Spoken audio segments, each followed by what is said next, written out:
Renee serves on a board. I can't remember what the name of it is, but she had an executive committee meeting tonight.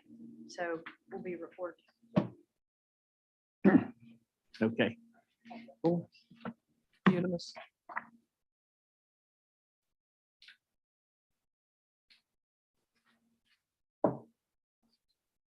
We're ready.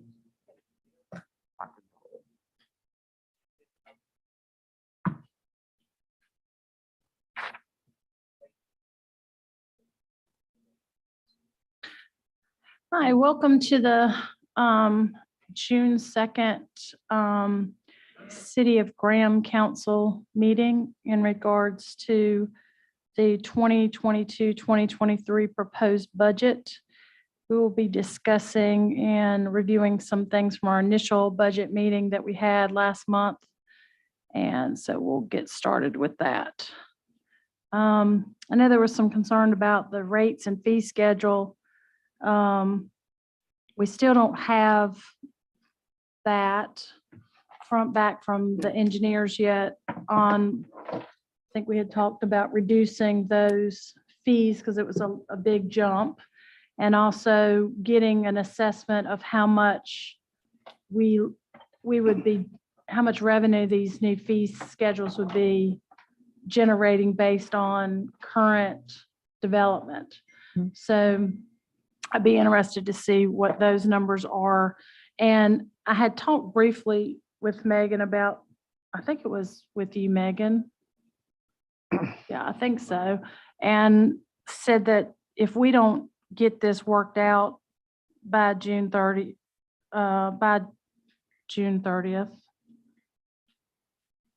When is the day that we pass the budget? It's proposed for June 14th. Okay. So if we don't get that worked out by June 14th, that I would be okay with just passing the budget with the existing fee schedule that we have right now and not making any changes, and then just doing a budget amendment in July once we have the stuff here. But what I don't want to see happen is us pass something without having any input from, at least having a public meeting or having some input from public in a regular session, regular meeting that we would have. And we do have some and then just, information. slamming it through and then getting kind of like a backlash from it. I don't like rushing things through, so. Yeah. And I know when the engineer presented these fees to you, it was described as it was the ceiling. So that was really the maximum that you could charge. So if council has a consensus on, if you want to reduce those, and if so, by what percentage, we can go ahead and revise those and push that out to the public. There will be a separate public hearing in June to establish the value of your system. So that'll be advertised and it'll be separate from the budget public hearing. So if council has a consensus on what they would like some of those numbers to be, we can go ahead and revise them and make those publicly available. Okay. And Aaron, if he can probably speak to some of the fees, he spoke with Josh this afternoon. Well, but before we go too further, let's talk about the water and sewer. While we're talking about that, I think the feeling among the board is reduce someone by 25%. Is what I've been understanding.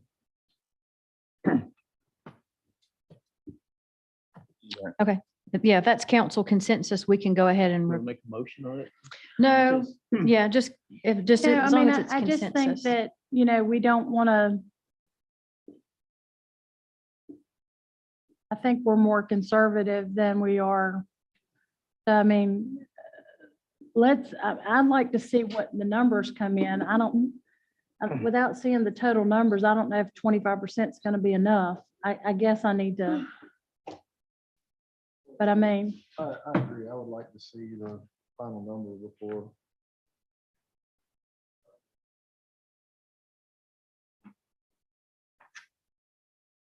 I would like to know exactly what. And when you say final number, are you referring to the revenue it would bring in? And the cost, Full fee. like, basically, if you're gonna have this kind of development, is that gonna cost a developer, say, that was gonna put in another Old Fields, or maybe they're gonna expand Old Fields as an example, what it costs now versus what the new cost would be? That's what I'd like to see, what that scenario would be. Because in my mind, I have an idea of how much. I think the community wants to see that development is paying for the infrastructure that they are, Utilizing. right, and the connection to our water and sewer, and obviously with this new $74 million upgrade, it's of concern to make sure that development's paying their fair share. As I will say that, I don't know what the other council members got, but I got a lot of feedback from people saying that, why is development costing this upgrade? And I'm like, we're not upgrading so we can have more capacity. We're upgrading because of environmental reasons that are being mandated on us, for everybody that's using it now. For all of us that have been using it that have lived here for a long time, it's not that we are short on capacity. We have capacity. But in that same vein, as development occurs and as capacity does become a concern, I think everybody paying their fair share is what planning for the future. I mean, how long did we save, Aaron, for the 11 million? How long did that take us when we started doing that, to start saving for, has it been 20 years? I was gonna say probably close to 15 to 20. I mean, it's taken a while, but I do have numbers that Josh shared Okay. right before the meeting to kind of give us an idea of what increased revenues we're looking at compared to where we're currently situated with our students. So and I'm sorry I didn't get this printed out for everyone, but I can read out what we have. So if we just compare it to the current fiscal year that we're in now, the existing water and sewer fees would generate approximately $887,376 as we're currently situated. With what he proposed before the 25% reduction, that same number, based on those same amounts of development, you're looking at $4,207,322. Humongous jump. The 25% reduction, you're still bringing in $3,155,491.50 on development fees. So that just gives you an idea based on the values of where we are and what the expectation of, if someone was paying a true cost, would be in that 4 million range, where as we're currently situated, we're yielding only $887,000. So there's a huge gap in where we are, where that true cost is, but still with the 25% reduction, that's still a huge gap between that 3,155,000 to the 887 that we're currently at. So fees do have a direct impact on growth. And what I would like when we're running these different scenarios, it's almost like when you have the spreadsheet up, the things that I want to see somebody looking at and giving me feedback on, is in comparison to, say, Mebane and Burlington, are our fees consistent, lower, higher, that sort of thing for large development versus small development. What did not make sense to me, and the reason why no one has wanted to take this on, I guess, is you don't want to make the mistake. And this, when I talked to him initially about doing this, is putting in something that is charging one fee for everything just does not make sense. When all the time and effort for engineering and inspections and all that with these big developments takes considerable more time, why are we having to pay? Why are the citizens having to pay for all of that out of the general fund? I mean, they should have to be paying for their own. And, there was a conversation that was made about, years ago, you didn't even have to have an engineer to submit plans. You just submitted plans. You could draw your own plans and build a building or build a house. So if you're going to have that and you're going to have your own engineer, one of the comments that was made to me is like, well, it used to be that the developer used their own engineer to do X, Y, and Z. Well, now they get the city to do it. And I said, well, why do they get the city to do it? Well, the city doesn't charge for it. And I'm like, that's a problem. As a taxpayer, that's a problem for me. So we need to address that issue, that we're not providing free services to large development. And that I just want this to be clear when we get Josh to look at this, that he needs to take his hat off from Allie Williams, Carmen and King, and being the city's engineer and being the developer's engineer and say, if the city didn't have an engineer, let's pretend the city doesn't have an engineer. What type of money would I be looking at as a developer to put in getting these plans approved? And then if we're going to put that hat on and we're going to do that engineering to make sure that it's done from a responsible standpoint and it's done from a standpoint of our protecting us as a city, then we need to be charging that in a fee. So that's where I'm kind of going with this. But I think I also at the same time with an affordable housing crisis, I do not want to do anything to the fee schedule that would discourage somebody like a local developer, like I'm trying to think of an example, Chris Faust, who does big developments, right? He does fairly good. I mean, not 700, but he does pretty big developments with grading and things, just using him as example. But I think he bought a lot over here on, I think I remember at a council meeting, I wasn't on the council at the time, but he bought a lot over here by Steve's Garden Market and built 2 duplexes. They're off of Washington. Yeah. So we need to be encouraging that kind of infill because obviously that's the best development at the least cost, right, to the city. So I want to be encouraging that as much as I can. So I don't want to change the fee schedule that is going to discourage that development. And I also don't want to discourage necessarily people from, putting in developments, but we want to make sure that if you're going to put in a large scale development, that we're not paying for the engineering of it. We're not paying for the reviews of it. You're not wasting our inspectors' time coming out there multiple times on re-inspections and all that kind of stuff. So I just want us to structure this fee schedule in a fair and reasonable way. And I think at the end of this, we will be a model for all the other cities around us, and they will look to our fee schedule to implement in their cities. Yeah, I think the fees that I was speaking on were our water and sewer development fees, which are generally based on whoever's doing development, they're paying a cost to join in basically on what we have. This is what your share to do what you're trying to do will cost you.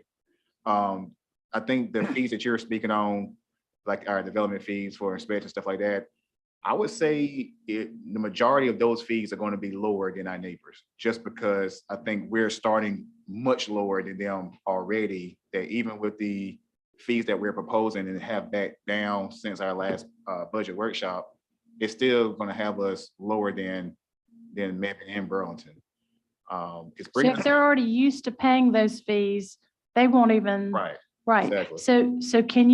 So when you present this, when he presents this new fee schedule, why am I so loud? I think it's get close to it. So when he presents this fee schedule, I would like to know, like, just an example. It can just be any random example, but just, this is what it would be in Mebane, this is what it would be in Burlington, and make sure that we are right in line with them as So how far about that as, chart? Remember that chart we showed you guys that gave, Mhm. if we Yeah. could show that? Yeah. We can have them do that. okay. And then for the small scale, like just the infill stuff, I really am not in favor of really having those. I want to almost incentivize people to do that. To take building lots that are existing that nobody's built on and do that, because that comes at the least cost to the city. He has any ideas about that, but that's just my perspective. I hope the rest of the council agrees with that thought process, but we have to really be trying to, I'm on that statewide housing committee, and, you know, they're doing this across North Carolina and saying, you know, that housing is just ridiculous right now. And everything's going to a rental market because people with money that have cash, they're investing in nothing but, yeah, they're trying to really invest in real estate right now to be able to hold on to it. And as the interest rates continue to go up over the next year or so.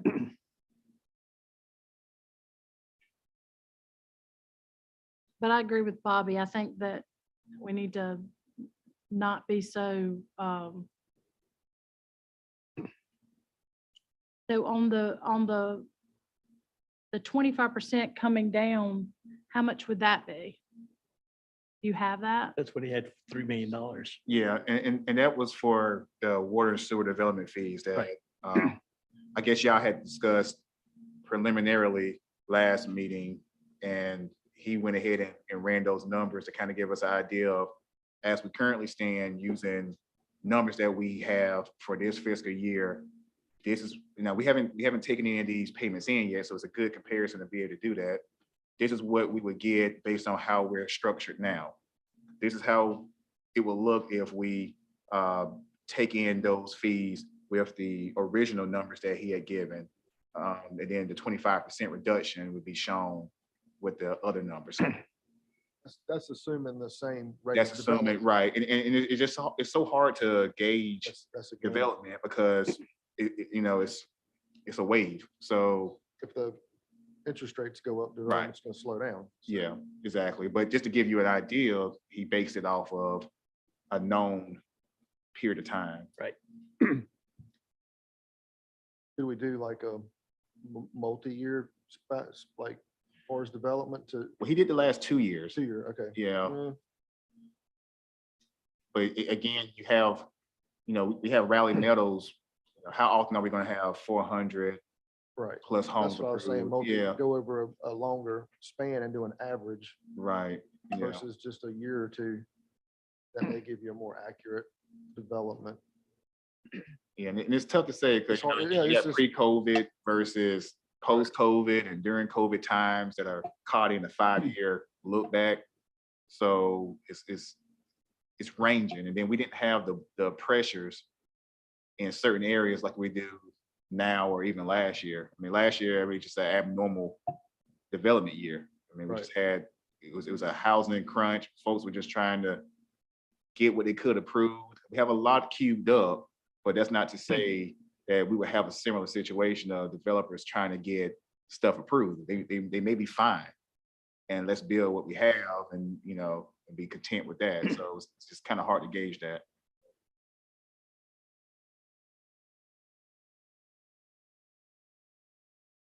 Well, you know, y'all got the email about Senator Gailey Right. trying to get that. I think that if we do get the governor to pass the budget, I mean, I think it's a realistic thing to think that maybe we could get 30 million, but obviously we have to plan that we're not going to get anything. So that's why I said maybe it's best to wait to see what's going to happen with the state budget. whether the governor's gonna pass a budget this year or not. I mean, and passed a single budget until last year. He's vetoed every one of them. But in the event that he does pass this budget, that would be a big help to us. Well, the problem with not doing anything, you can't catch up if things change. No, I'm not saying not do anything. I'm just saying wait a month and pass something in July when we actually know whether we've got to raise, how much money we've got to raise, because we've got $1 million debt service, right? So on the wastewater treatment plant, the debt service, I think, was like 2.6 million a year. The first year loan fees, off the top of my head, I'm gonna say 1.4 million, and that was probably based on 70 million versus 74.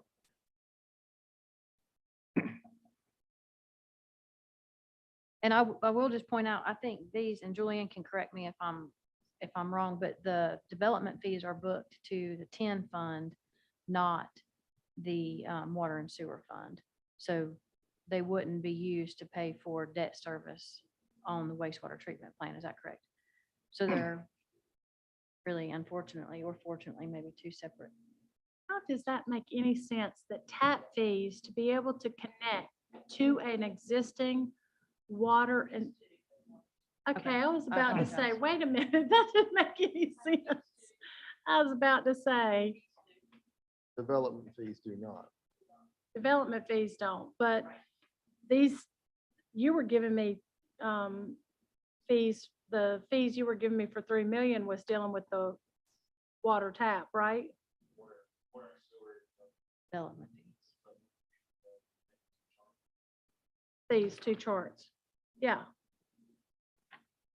To connect to our system, the tap fees, okay. Connection fees, to connect to our system. That chart had two different, the top was development and the bottom was tap fees. Right. How much would just the tap fees raise in that fund? He didn't break it out to be able to see what one would be versus another. He has it sort of blended in together. Because typically when someone comes in, they're paying for, both fees, connection and tap fees typically for a new service. And I mean, it's up to us as a council to come up with inventive ideas, right? Mhm, We have $11 million water sewer fund. mhm. If I got $11 million in the bank and I'm looking at a $74 million expenditure, I'm freaking out a little bit.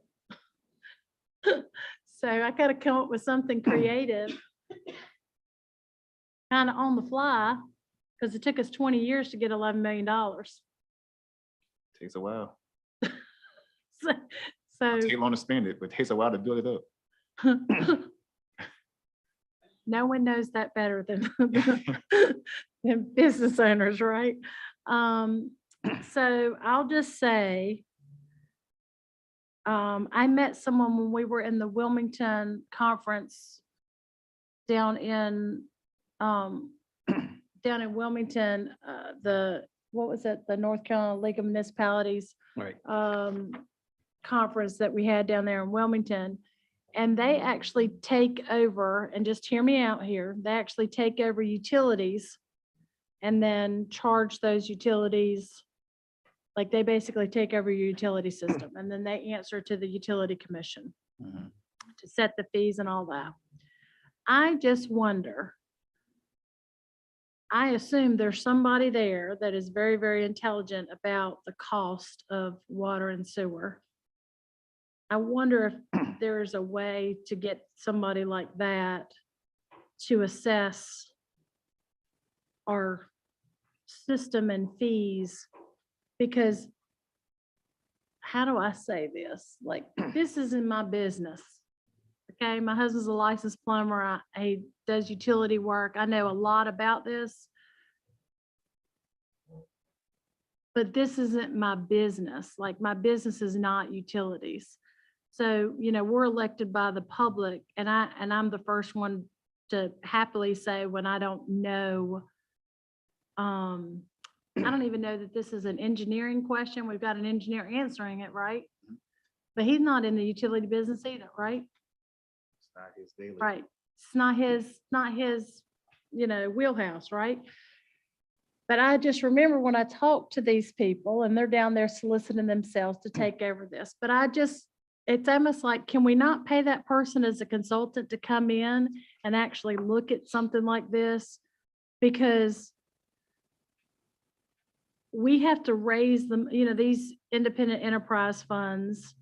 You have to raise the money to be able to make the expenditures on them. They got to be self-supporting, right? And if he's in the business, because my very first question to him was like, how is that even a business, what you do? Like, how do you even make money doing what you do? That doesn't even make sense to me. Why that would even, he goes, oh yeah, like we do that. And I'm like, well, how do you do that and not like, he goes, well, we have to go to the utility commission and explain to the citizens. Now, I totally understand that I don't want to necessarily have an independent for-profit business deciding what your water and sewer rates are going to be for your citizens.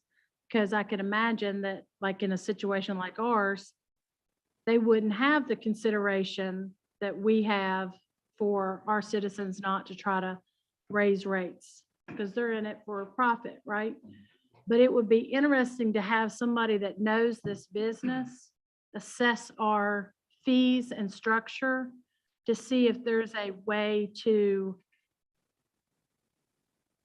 I just feel like they probably have a lot more knowledge than anyone sitting up on this council, than anyone that we have employed here. I think they would even like have knowledge that no one, very specialized knowledge about how to handle a situation like this for an expenditure that's 74 million. Do you agree?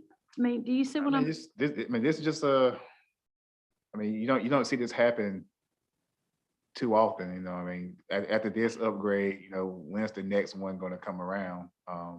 It's kind of a tough situation because it's hard to find someone that's actually dealt with this before us. And it's such But a they do huge this- price tag. They do this nationwide, apparently, and there was 2 different companies down there that do take over public utilities, and they make money at doing it. So I'm not saying we should turn our things over to a private third party to handle utilities, but I do think they have somebody hired there that clearly has learned how to make a profit off of this, and we don't want to make a profit. Mhm. We just don't want to, we want to, I guess what I'm saying is for $74 million investment, I want to make sure that every penny, every dime, every T, every T is crossed, I's dotted, and that we are implementing this as efficiently as we can implement it. Oh, yeah. This is the largest expenditure that Graham has ever had in the history of Graham. And I don't feel, I don't have an ego and I don't have any problem saying whatsoever, this is not, I do not have the knowledge to implement such a huge, I would love to have a consultant on this. That's what I would love to say. Somebody that is highly specialized in this kind of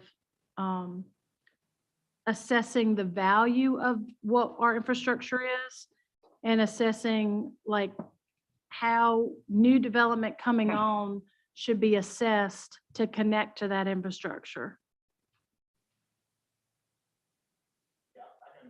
I know Josh has done a water and sewer analysis, which council would get in your packets for the June meeting. So that's been looked at from that standpoint, because we have, outside of that wastewater treatment plant project, there are other utility projects that we're doing that have a value to them, which has to be paid in some form. So that that's there, whether it's, by the customers or grants or however we're paying for them, they're being paid in some form. So that you would get an analysis here again next week that kind of gives you an idea of that value. Hayes and Sawyer, that's who we're using to sort of help with getting us through this $74 million monster, because that's what they do. That's what their engineering firm is built around. It's structured around this type of work and these type of projects. I mean, this is their wheelhouse.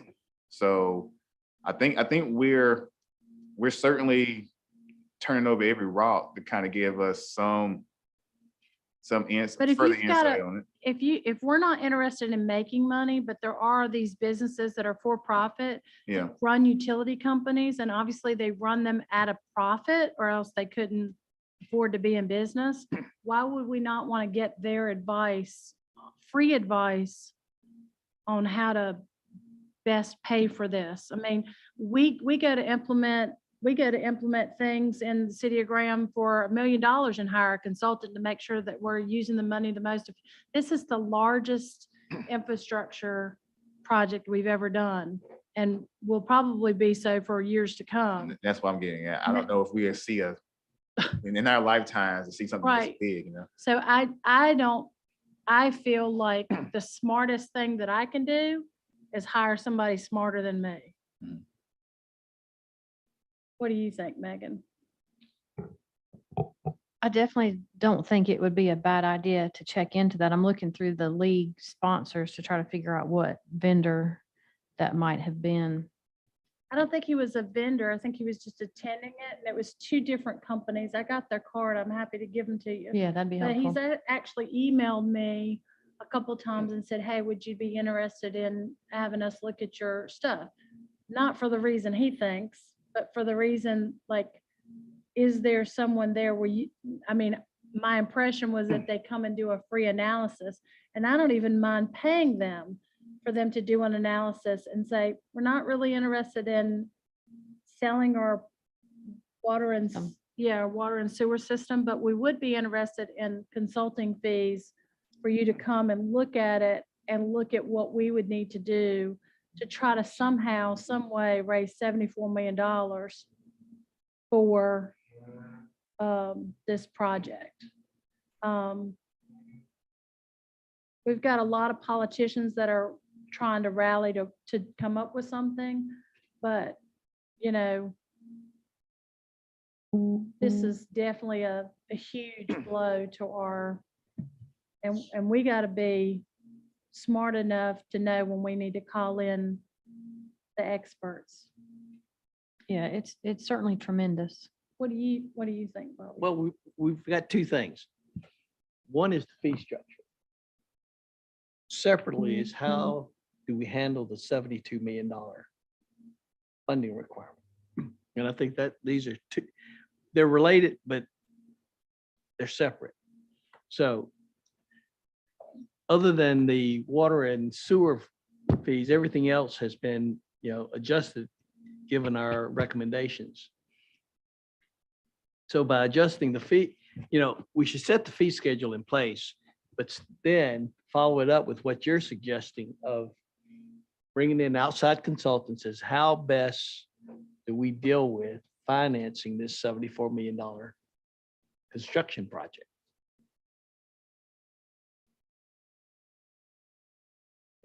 I don't think we should hold up, go ahead, because I'm not saying hold up like don't do it for another year. I'm saying hold up like if we're going to change it, it needs to be and as long as the large development fees are consistent with Mebane and Burlington, I'm fine with changing that. And as long as it doesn't, like the smaller independent developers that are trying to just do infill, as long as it's not gonna, those fees are not gonna be inconsistent or discourage that kind of development, I'd be fine with it, changing those fees.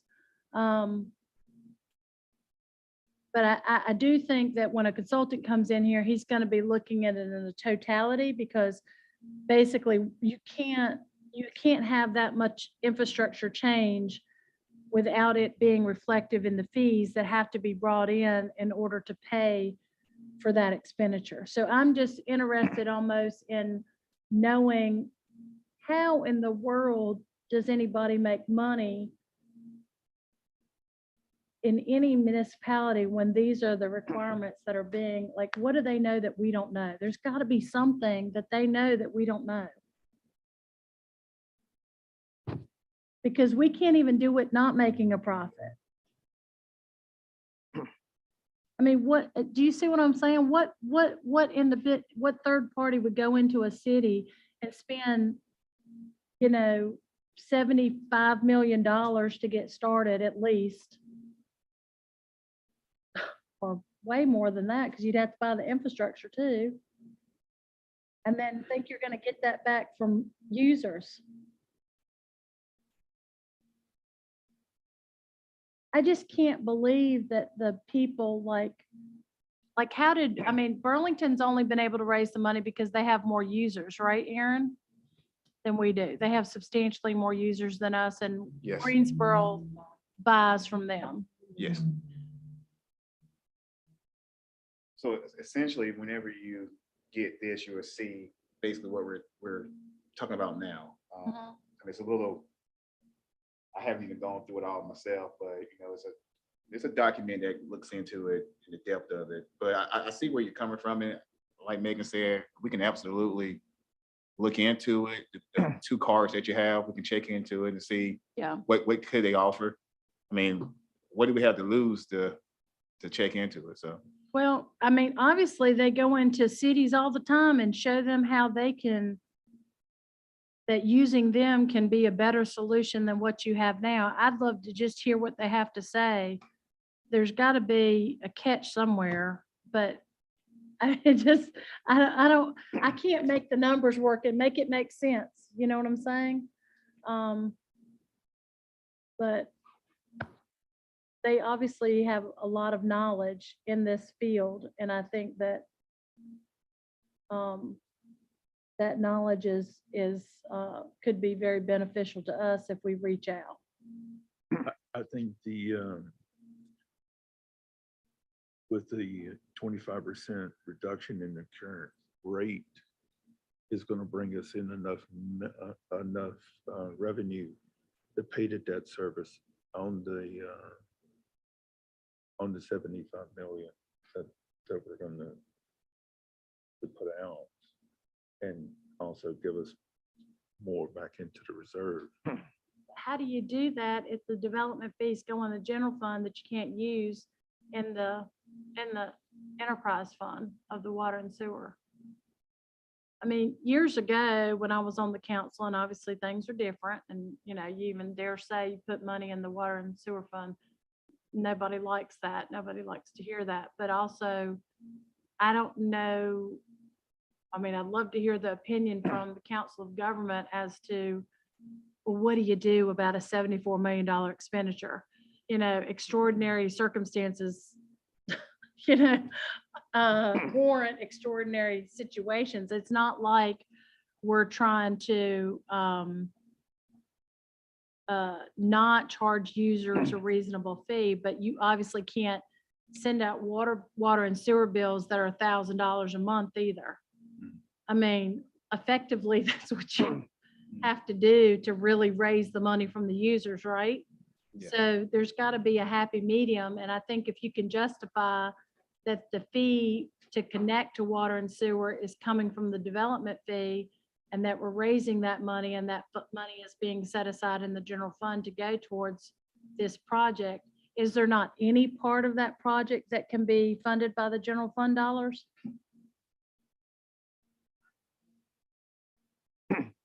I'm not sure that any of that would be a permissible expense. It's really something we probably have to check with the auditors on. No, I have to sign something when we submit anything to the LGC for debt service that says we are not transferring anything.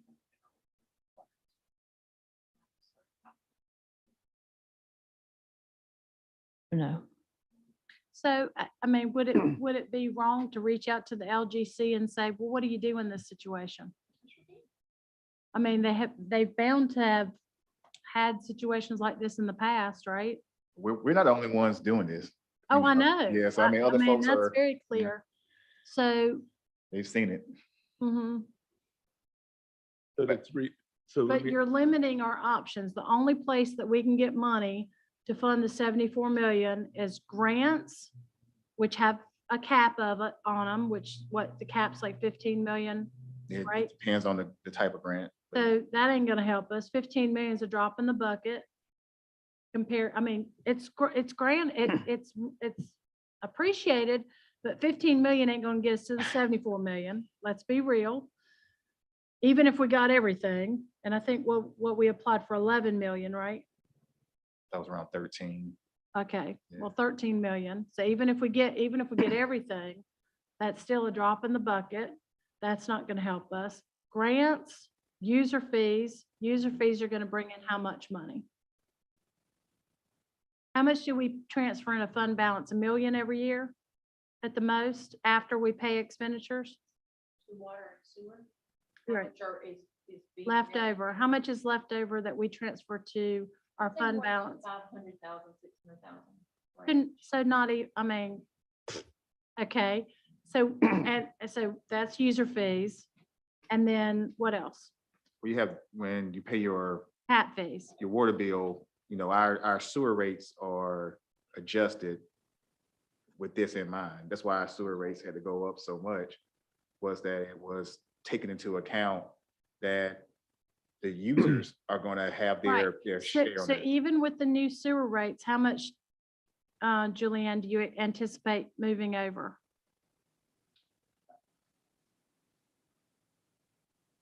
Well, let's just say it's $2 million. I don't even think it's gonna be $2 million. I mean, ballpark it. I don't think it's gonna be 2 million. We ain't there. We're not even close there. Grants aren't gonna get us there. And that's what I want you to tell the LGC. The grants aren't gonna get us there. The user fees, ain't no way they're gonna get us there. And what else isn't gonna get us there? The tap fees aren't gonna get us there. How much do we generate in tap fees?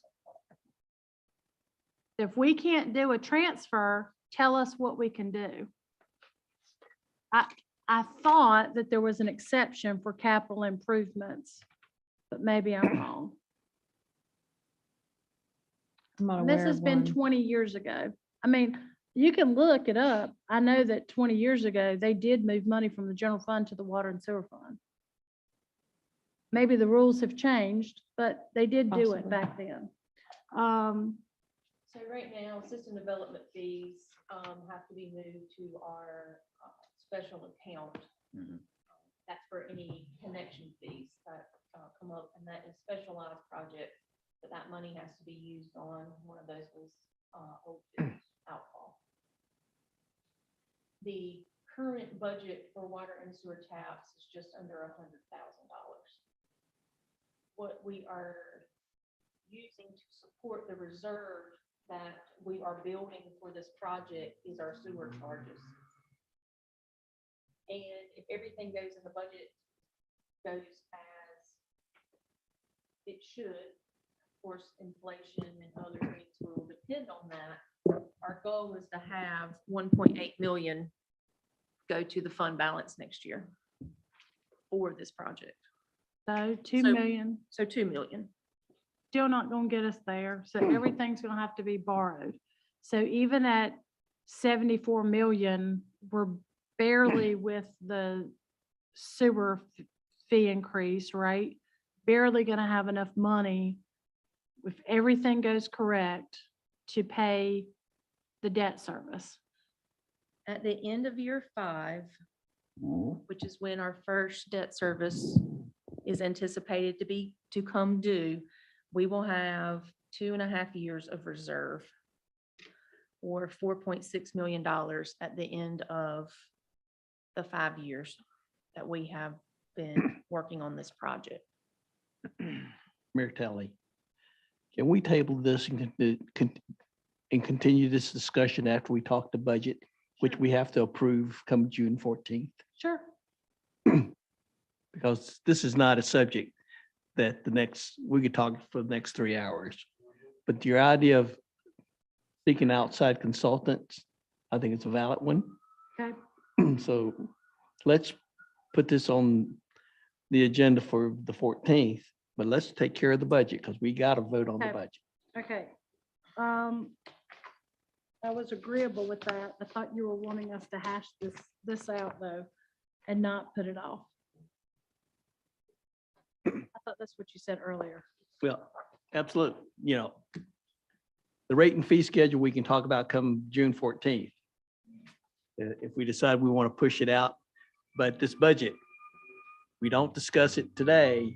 Yeah. It could be a long session come June 14th.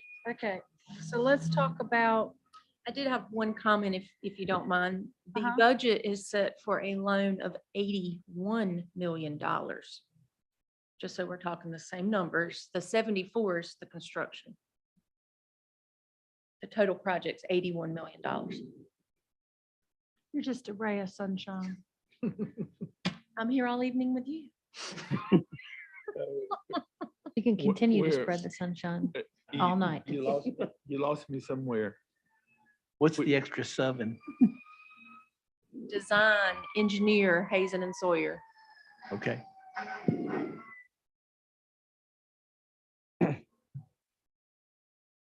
So is the council consensus, just so we know what to have advertised for the public, to reduce by 25%? Is that what we're being directed to do on those fees? On the water and tap fees. It's nodding. Yeah. Thank you. Hey, can you do this? Can they Sure. give us like how much it would be if they did a 25% reduction and a 50% reduction? Sure. And give us the two options? Mhm. Okay. See where we're at, because we have to be at a certain level. We have to be generating money at a certain level.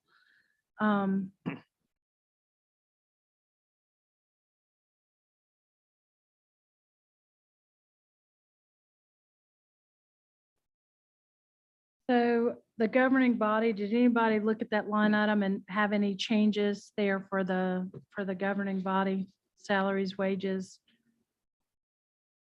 Anybody have a problem with any of those things? Nope. Okay. So we're going to go with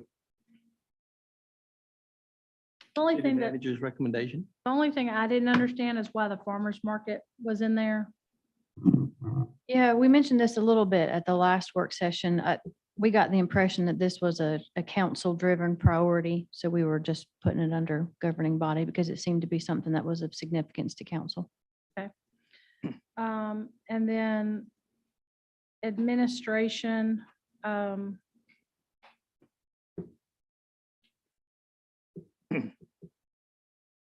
The salary study, is the salary study by itself 40,000? There are 3 different levels of the salary study depending on how in-depth we can go. I think the highest, my memory here was, off the top of my head, I want to say 28,000. That's just one thing, 22.5. 22.5 to do the salary study? Mhm. And at one time, we had considered looking at fee study. You know how much Mebane just paid for theirs? They only did a market analysis. I shouldn't say that. Most of what they had was a market analysis and it was 10,000. So they only looked at, the certain selection of jobs and kind of what the market rate for those would do. What we're proposing, since we haven't done it in an extended period of time, would be a more in-depth look at the positions. So we would have internal equity among the assignment to grade and external competitiveness. So it would be much more in-depth than the study Mebane had, which is why the consultant they used ended up telling us that she would not be able to take ours on. You know, when's the last time Mebane's had a in-depth one? Do you know, Aaron?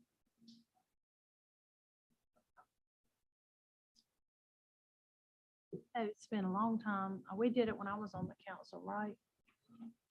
Our last one was 2014, 15, and it was put in place going into the 16 budget. But we had one prior to that. It was like 09, somewhere around there. We were on a pace of about 7, 8 years intervals. And it worked for most people up until recently, but we're still within that range because our last one was done 7 years ago, 2016. Yeah. You know, the cost is not in the analysis, Megan, right? The cost is in the implementation.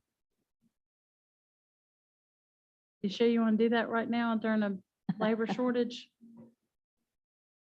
I do think we have some issues in our pay plan that could really benefit from an analysis. I think to take the time to do it and to do it correctly, and then to bring forward any potential adjustments to council. I mean, it could very well be the following budget year before anything is considered for implementation.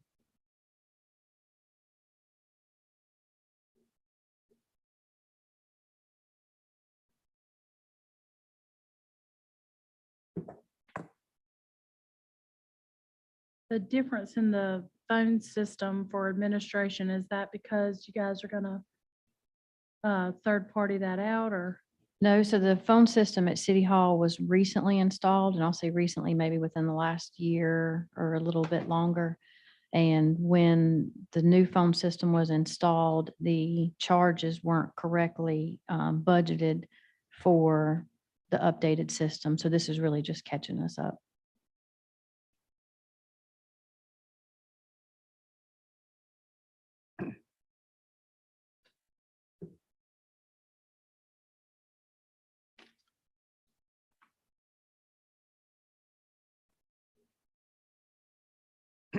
Anybody have any other questions about admin?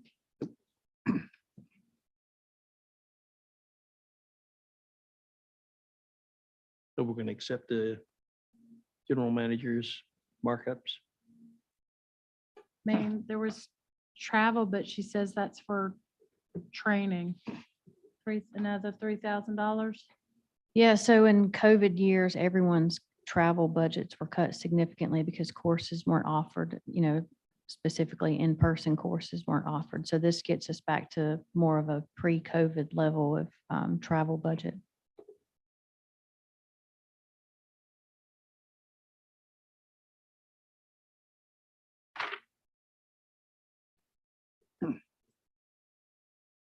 One of the things that I saw with the checks and stuff was how many phones do we pay for? Cell phones? I'm not sure what the number would be. We have a portion that would be city issued, and then we would have a portion that employees receive the stipend. So it's mixed.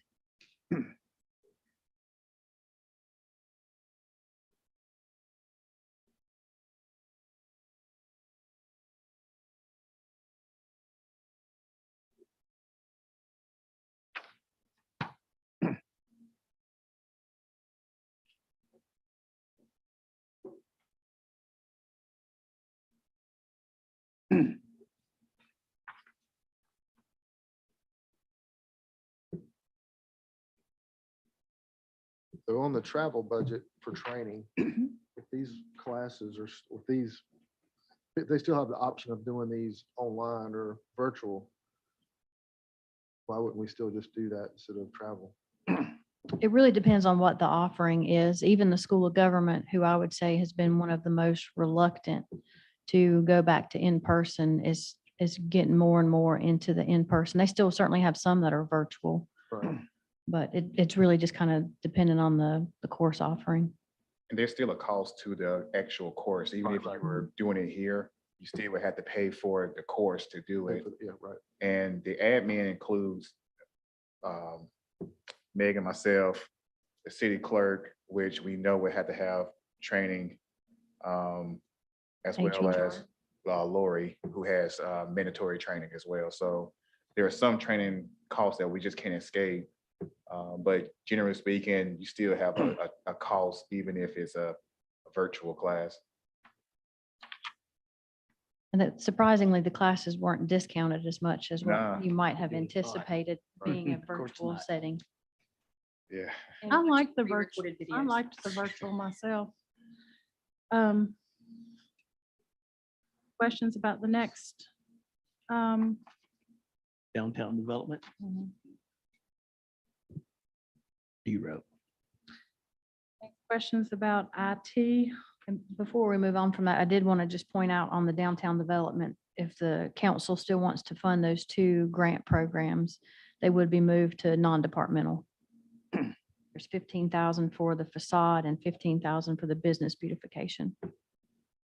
Well, I think that we had said that, and I don't know why, because I said this like back in April, that the 40-some hundred that was assigned for the plaques. As far as I know, I talked to somebody on the historic commission the other day and they didn't know anything about that. So why that hasn't been given to them to do that project, I don't know, but if that could get relayed, Joey, who does the historic commission? I will when they have one. Okay, can you make sure, it wasn't your job to do it, but I'm just saying, can you make sure that they understand that they have $4,500 and the goal is to implement the plaques? That money was given to the Graham Historical Society to put up plaques on the buildings that tell the history of the buildings. And if they could maybe do an inventory of the historic district.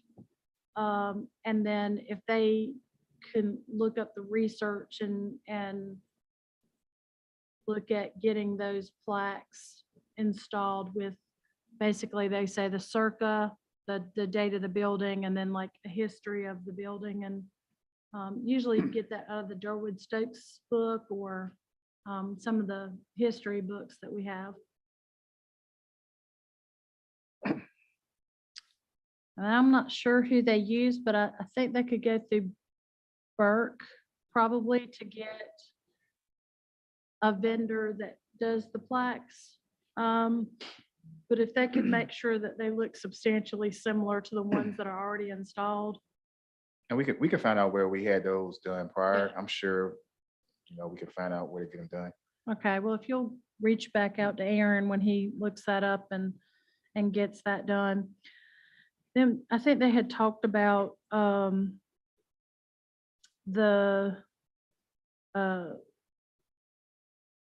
the facade grant and the business beautification grant, several people had applied for those that either because of COVID couldn't get materials or whatever to get some of those things done.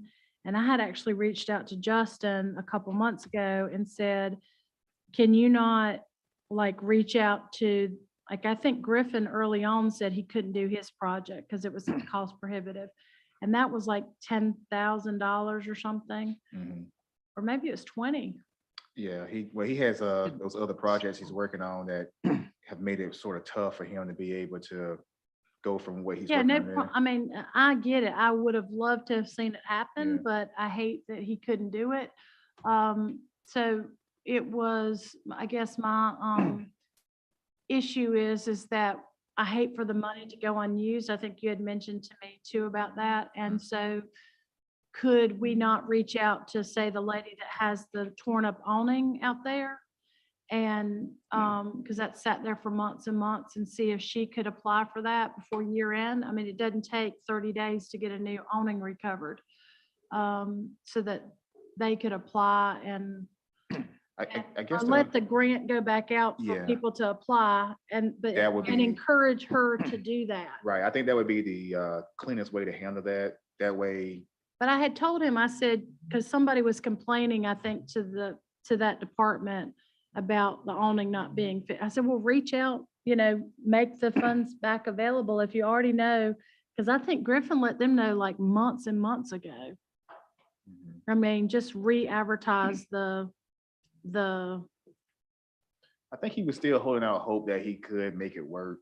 I didn't know yeah. that. I thought he had told y'all because for that reason. It wasn't until last week. Last last week. week or so. so, yeah. He was still week thinking before it was gonna come to fruition and it just Oh, didn't. okay. I'm sorry, I didn't know that piece. He did something on the side, other building, on the side building over on. That's the one he's working on. Mhm. So can we put, so how much of the money wasn't used this year, I guess? Well, his project, well, let's get on my email. I believe it was his project, and I believe, I want to say Miracle Metals was the other one, because I know Chuck was able to complete his. So his wouldn't be one of the ones on the Chuck didn't have one. I think Grand Furniture had one. Grand Furniture. Yeah. Chuck, we didn't apply for anything. Yeah. Chickens. But that's 2022 money. Right, but it didn't carry over. Unless we assign it, it doesn't carry over automatically. If you don't use it, you lose it. That was my point with Justin, and Justin said he was gonna reach out to see about them re-advertising monies that they didn't use, because in the past, we've had planners who were usually over that committee. That's why I talked about it with Justin. But usually in the past, if it got closer to the, like, I want to say it was like April or May, if somebody had already said they weren't going to use it and they had a substantial amount, they could re-advertise and say, hey, we have these funds available that we didn't think, they were already committed to somebody, but they're not doing their project. Would you like to apply for them? So that things that maybe happen, because that's the thing, things Right. happen all during the year. I mean, I don't think her awning, that particular awning was messed up until, and I don't know that person at all. There was a complaint that somebody said, why isn't that awning being fixed? And So where I would think we, it's a nice, I always like to approach things very nicely with business owners, instead of calling and saying, get your awning fixed. Say, hey, did you know about this grant program where the city will help you get the awning repaired? Because she's a business owner, she's probably busy and doesn't think it's an issue. but if we're gonna do away with downtown development, where would we move that grant? She just said Non-departmental, yeah, it should be it the last. existed. Mhm. So we'll move that. Yeah, that's But where we're it was. basically zeroing out downtown development. Yes, those grants were housed in non-departmental prior to Were. the creation of downtown development. And Okay. jumping back on the devices, we have around, and these are city-owned devices, not including stipends. 60 MiFi devices, which are like the little hotspot things, 20 tablets, and around 15 cell phones, approximately. 20 cell phones, 60 MiFi devices, and what else? Around 20 tablets. That would include.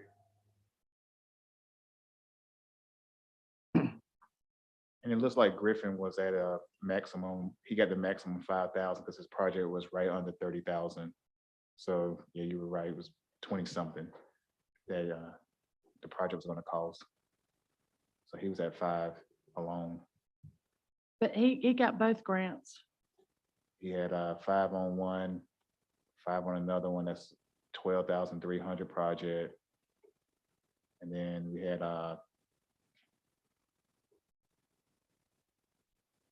sorry, not connected strong. That's okay.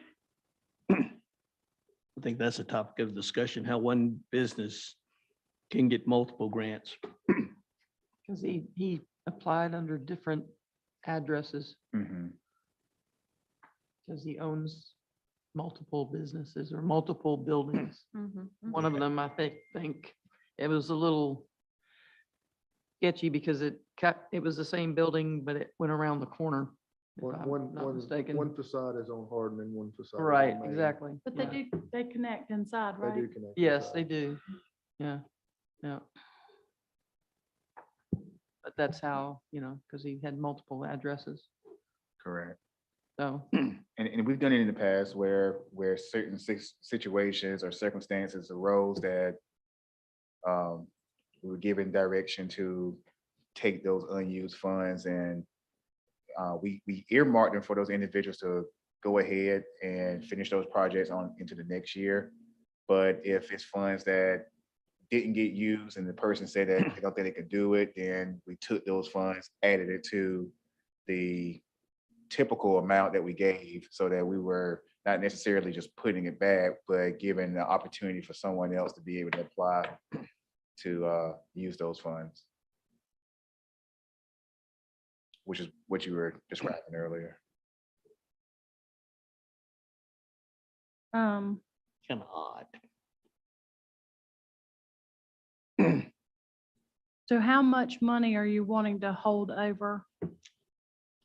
Just the one project? Trying to open my email, but it's taking a long time because I'm not in my office, but I know we received a request from Griffin. Who wants it held over?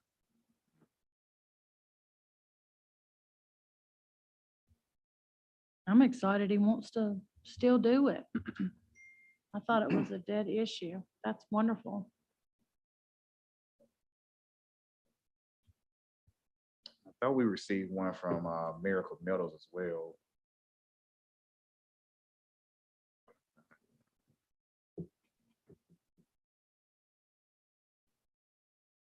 But I can certainly come back once I find it. I don't want to hold up y'all. Well, I think Miracle Metals had one for the doors, Doors, yeah. roll-up doors to be It was an issue with getting a changed out. particular door in. Right, they couldn't get the materials or something like that. Mm-hmm. so if we did the if we did the 15,000 and the 15,000, how much of that could we say is already committed? I'm sorry. How much, so 5,000 would be committed to Griffin and 5,000. I mean, do you think that there would be an issue with us doing the same amount of 15,000 and 15,000 and just earmarking that those people can be able to have those funds assigned to them based on the criteria that they had, the problem that they had from the previous year? Or we could increase the amount that's allocated so that I you don't would, think they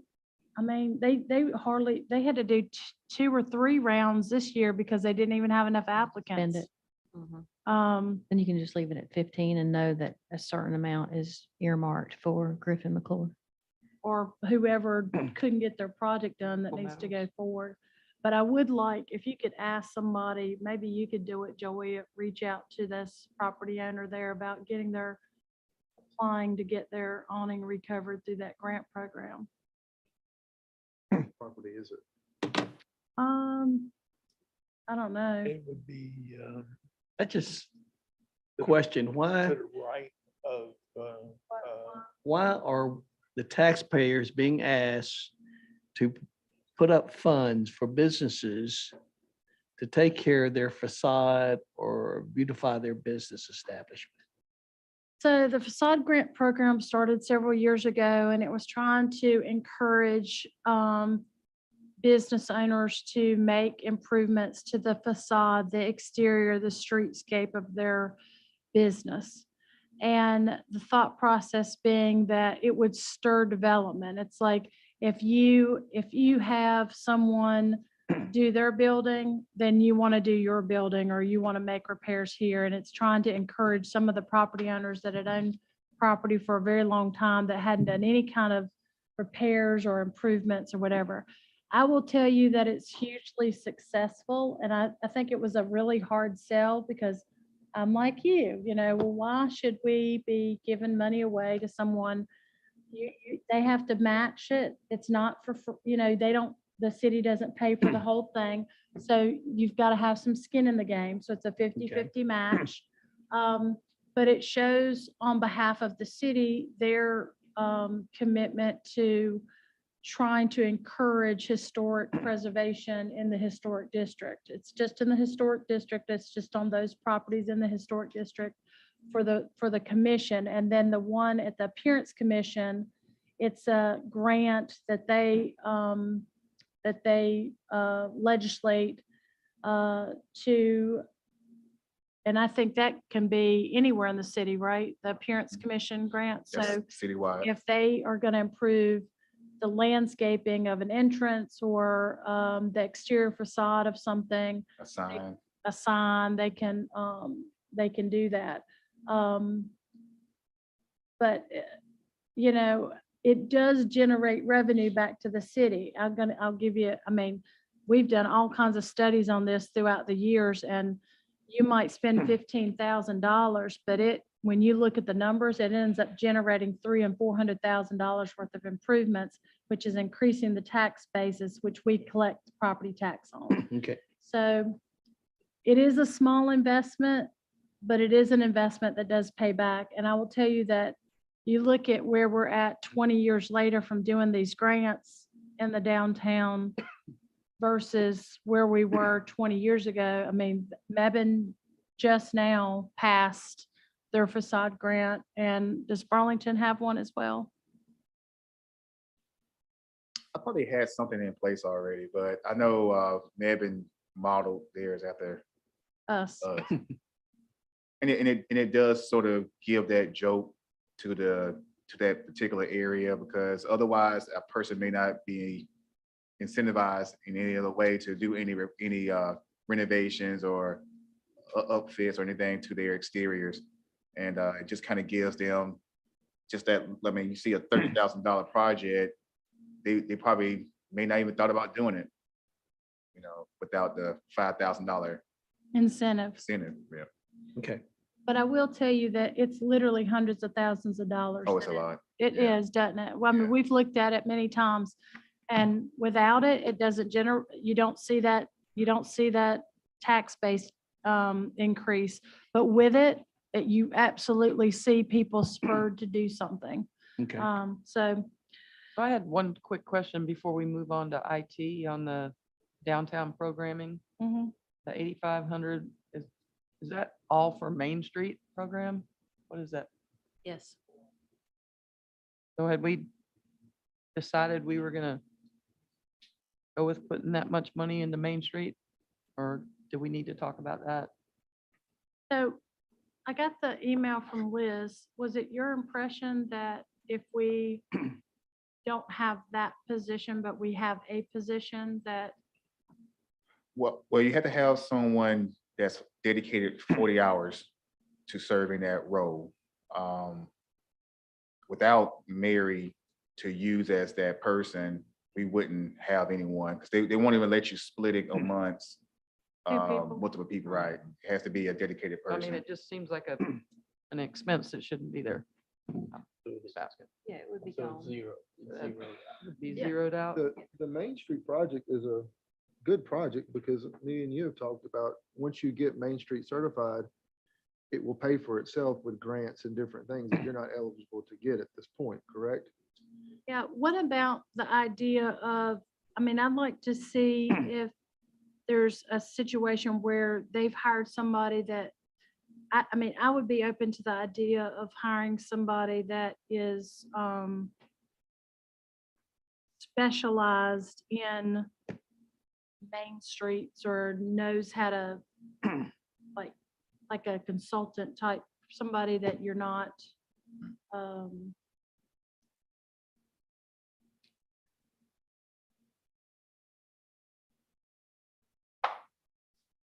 I think at this point in I don't time, know. you know, our downtown is growing. And given what we are facing budget wise, we shouldn't be thinking about funding, you know, hey, you know, that's $143,000. And down the road, if we're at the point that, okay, there's more we can do downtown that might warrant hiring somebody, then let's look at it then. I think we should be more focused on taking care of all of Graham, not just downtown. I mean, oh, we got a agree. lot of property around here that's vacant.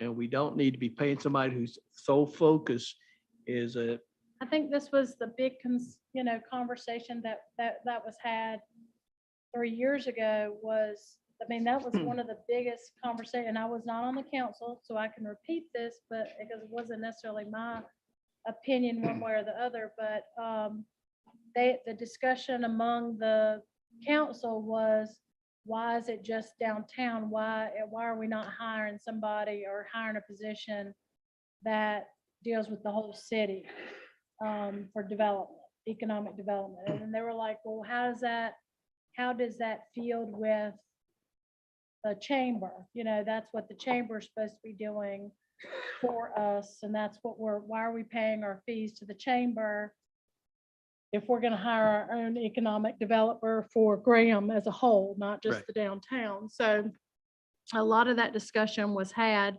but they did feel that, I mean, I will tell you that primarily, this is my take, Aaron, please correct me if I'm wrong, but the bottom line came to, they were willing to invest $60,000. And I just remember that number being like, they were not going to spend more than $60,000.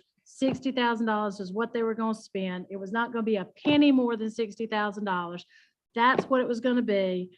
No budget, no nothing, $60,000 over and over and over. That's all I heard. And they were like, they expected to have deliverables by the end of the year, and that expectation by that council was to be basically bringing in grants and things enough to justify the $60,000 that they had spent out. Am I wrong? Yeah, I think that council at that time had a vision of that position to serve in a heavy recruitment role. Because at the time, I forgot her name. She worked. Alexa? Chelsea? Chelsea, there we go. She was doing that role at the time, not for the city, but sort of for downtown businesses, especially those that were linked to Jason Cox buildings. And they envisioned that person coming in, being able to sort of do similar work. I think the problem that we had was that, well, her cost and what she was doing was a contracted position. It wasn't, when it comes into the city, we had to look at it for a 40-hour-a-week job. So it's hard to take that role and say, okay, we could bring someone on, and this is what we told that council at that time, and have that person justify 40 hours of just doing that. Because if the downtown is doing well, then that wouldn't necessarily be a need. Where we're seeing the value is, public information officer duties and communication and marketing duties being applied to that position in conjunction with the opportunities that if they're needed to do recruitment. So that was the end sale, I guess you would say, that the council was happy with at that time. Well, what doesn't make sense is that, they have a 40-hour-a-week person, Mhm. several of these other places. I'm not going to mention any names. We know who they are. And their downtown is not successful, clearly by their own definition. And our downtown is successful, and we don't have somebody working 40 hours a week on it. So it's a little frustrating that we would be kicked out of the DAC program just automatically without some sort of, what I would want to know is, what grants do we not, like, why haven't, I think the thing that's frustrating is, right, like we asked at the previous budget meeting, like, well, what businesses have been recruited here through this position? And it was like zero. What, I further had a follow-up conversation, and there was a couple of business. I said, but what revenue do these businesses generate? I mean, it can't just be, it has to be a business that's going to actually be bringing in things that the city is wanting revenue for the city, right? Like sales tax dollars and property tax dollars and that sort of thing. So there was nothing in the 3 years that really was of substance that had been kind of recruited, and I think that was a concern from obviously some council members and myself as well. Especially when you've got other cities that are dedicating 40 hours a week, and then their downtown has all these vacant buildings and no one, as soon as something opens, it turns right around and closes. So that's a little bit unfair that we would necessarily get kicked out when we're doing it without the 40-hour a week, I guess, help. Yeah, I think that's just their standard. You have to have someone dedicated 40 hours to work in that Main Street program. And like currently we in the DAC program. So if you look at the pie chart, if you take that position that we currently have, if you look at the pie chart, it's not expanded all the way out to what it would be once you're admitted into Main Street. So right now we're more like this. And then as you get accepted in, your expectations on that position are going to make it where it's going to be a heavier Main Street program director position than say it is right now as a DAC court person. So can we just leave it in the budget for now and then come back to it later, maybe and talk about it later? I mean, or do we have to No, make a decision now? no, I think we should zero out, you know, our downtown is growing. And I just view you leave something in place, it's an incentive for somebody to slip something in. Well, look, the budget's gone from 60,000 to 127,000 in 3 years. We need somebody. Oh, well, really in 2 years, because we're looking at last year's budget. But the facade It grant doubled in and the 2 years. beautification money's in that as well. So What? that's- You can back that 30,000 out of that. Oh, okay, right. It's still, So that's, still, it's gone from 60,000 to 100,000. We Right need, at we need 100,000. somebody who's gonna look at Graham as a whole and not just downtown. What percentage of Graham is downtown? Gosh, I'm gonna say 2%. Say less than 5. Oh, yeah, So yeah. we've got 95% of Graham that's not represented.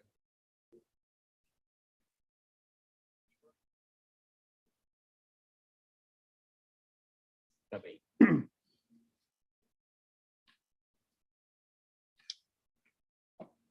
I guess the question would be to maybe reach out to Main Street and say, well, what is the benefit if we become a Main Street? Is it realistic? Are there actual grants that we can get to justify coming back in, because for a while there was like no grants available. And it was like, you're just spending out this money and you're not getting anything. But now with all the COVID stuff, there are going to be a lot of grants that if you are a Main Street, like you can justify doing that. But that's why I was thinking more of like somebody that's a consultant that is knowledgeable about this sort of thing, that actually could make it a money maker, and make it a not a cost to the city, but a profit to the city. Mhm. Because funding a position, like you say, you didn't have enough to give her, right? You didn't have enough to give that position. Yeah, I think if we tried to mirror Chelsea's job as it was into the city, it wouldn't have been a standalone 40-hour a week job. And that's why, her job description is very expensive. It's measured much larger than just being a recruiter from that standpoint. So yeah, it wasn't looked at that it could sustain a 40-hour justification.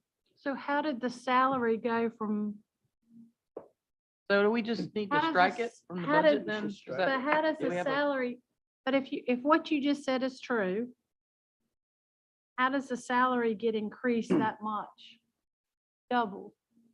Well, I don't know on that end what the salary Well, jump. Julianne said last budget meeting that it was because they went to the Council of Government and got the job description reviewed, Well, we had to get it approved because we didn't have it prior. There wasn't a position like it before. So we had to go to them to actually have them sort of look at it and say, yes, and then this is in line with this. So I know, Frankie, that was one of the jobs that I know was reviewed at that time. But there are also other factors that will take a salary up. Like the city has a 5% education incentive. So if you bring someone in at X amount, if they have above what's required of that position, they have that 5% increase. And then of course, we just had a 160 each employee, the $2 increase. So that's an additional amount. So even with what I just said, that's $10,000 roughly that you have on an increase of a position. I understand that, but I don't know that, did the prior And council COLAs. know that the pay went from 30-some thousand to 60-some thousand? I think that's a Yeah. moot point. But Jennifer, I'm I only, understand what I'm only where saying, the previous council was That's- adamant that they didn't want to spend more than $60,000 on this investment that they were going to get back. And I'm just, one of the things that I asked Aaron was, do you think that they would have passed it knowing what they know now about that position? That's I really think a that's moot really point. matter. I Doesn't agree matter. with Bobby, it's a moot point. Yeah, I we mean, need, So we've if we're got our gonna losses. hire anybody, we need to hire somebody who's gonna develop olive Graham. The downtown, the downtown development, they want the person to focus on downtown alone, not anywhere else. That's ridiculous. Well, I think the idea So- was that they wanted to be a main street.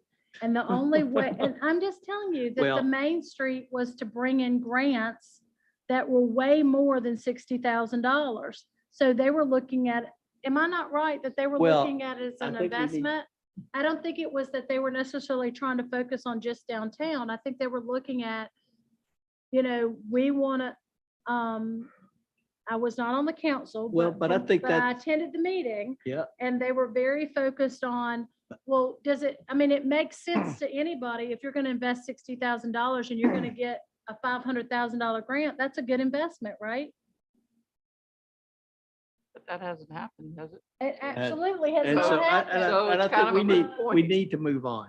Okay. Yeah. I'm sorry, we need to Yeah. move on. Okay.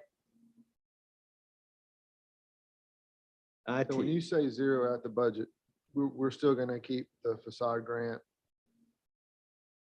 beautification grants. So we're not technically gonna zero out. we're gonna move it to the non-developmental. Okay, Right. And then out of So the, we're 15 zeroing out. out of those budgets will still be 15 and 15, but a certain, whatever percentage that was held over from this year that's been asked to be allocated for next year would be part of that 15,000.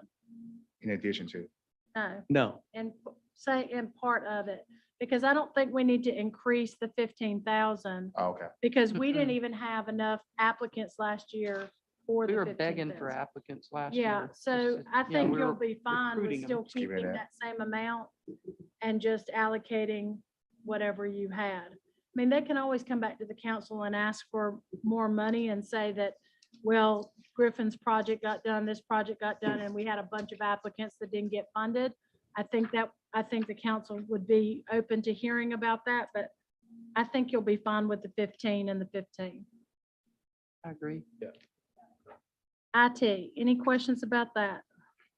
yeah, the maintenance and repair equipment jumped up $10,000. And yet, we're gonna have a capital outlay for new computers or small equipment purchases. So what's that maintenance and repair of equipment in IT, that additional $10,000?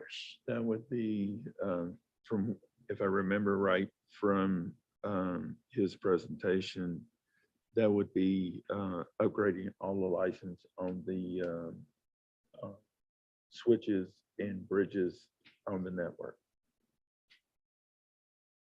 See, now he's got that down, capital outlay equipment, network licenses and equipment refresh. That's on the That's That- for the 64,000. Yeah, that's for 64. That's the 30,000. What's the 10,000 for maintenance and repair equipment? Do you know, Megan? I'm gonna try to get logged in and see if I. Okay, can we move on and come back to that? Finance.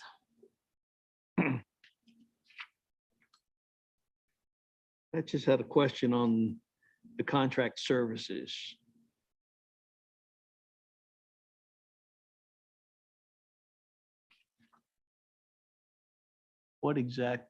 What services are we contracting for? We contract to, for our postage machine and our professional mail services. That's Okay. revolves around postage and mailing. And is this school of government classes, are they mandatory? I am required to have 40 hours every year. 40 hours, yeah, I know, accountants, man, that's tough. That's so It's tough. a But you lot. know, with all the changes, it probably takes 40 hours, quite honestly. The state knows what they're doing. Mhm. And jumping back to IT, 8,500 of that is to replace the old server battery backups. So that's the majority So that's of, what that is. mhm. Okay. Very good.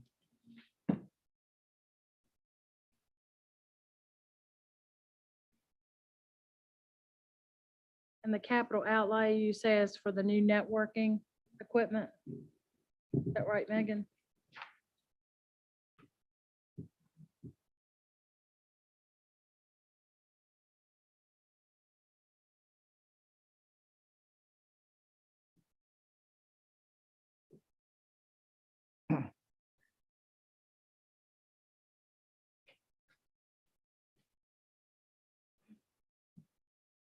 Now, what are the $15,000 bank charges? So we have bank fees for electronic payment processing. Oh, Part of doing business, like the Visa card and credit cards? Visa card, credit card, online bill pay. Those kind of- okay, The phone Yeah, system, you nothing's can free. call in and pay via phone. okay. The Just wondering. website, you can pay. We want to get all the money we can. Well, we definitely want to help you guys get a better efficiency for the Edmunds inventory and the utility modules. Yep. Is that going to allow you the payroll option, or is that something different? That's a different module. Now, I will say all the modules are relatively close in cost, between 10 and 15,000, depending on what it does for you. I've put inventory in because of the issue we have with our current program, and I've put utility in ahead of payroll for the reason that we are getting ready to launch our property tax and miscellaneous AR system. And it will require our collectors up front to log in and out of multiple systems throughout the day, which will increase the chance of errors. So, has it ever been looked at for us to not collect and have the county collect our taxes?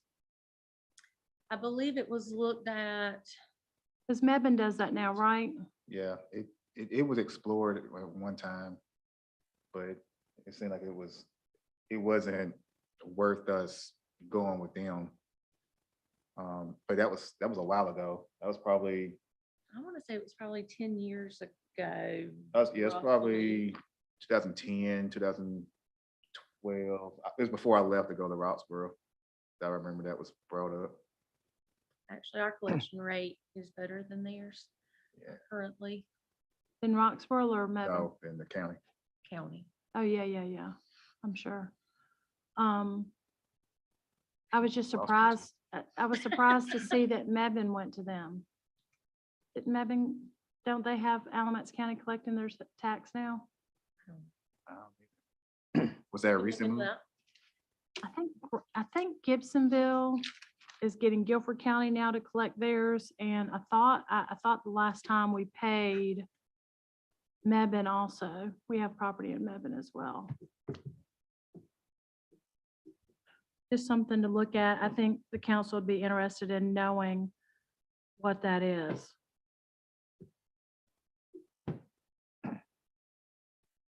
So, so you are looking at wanting to do payroll, but just for timing, you want to do that next year and the next fiscal year.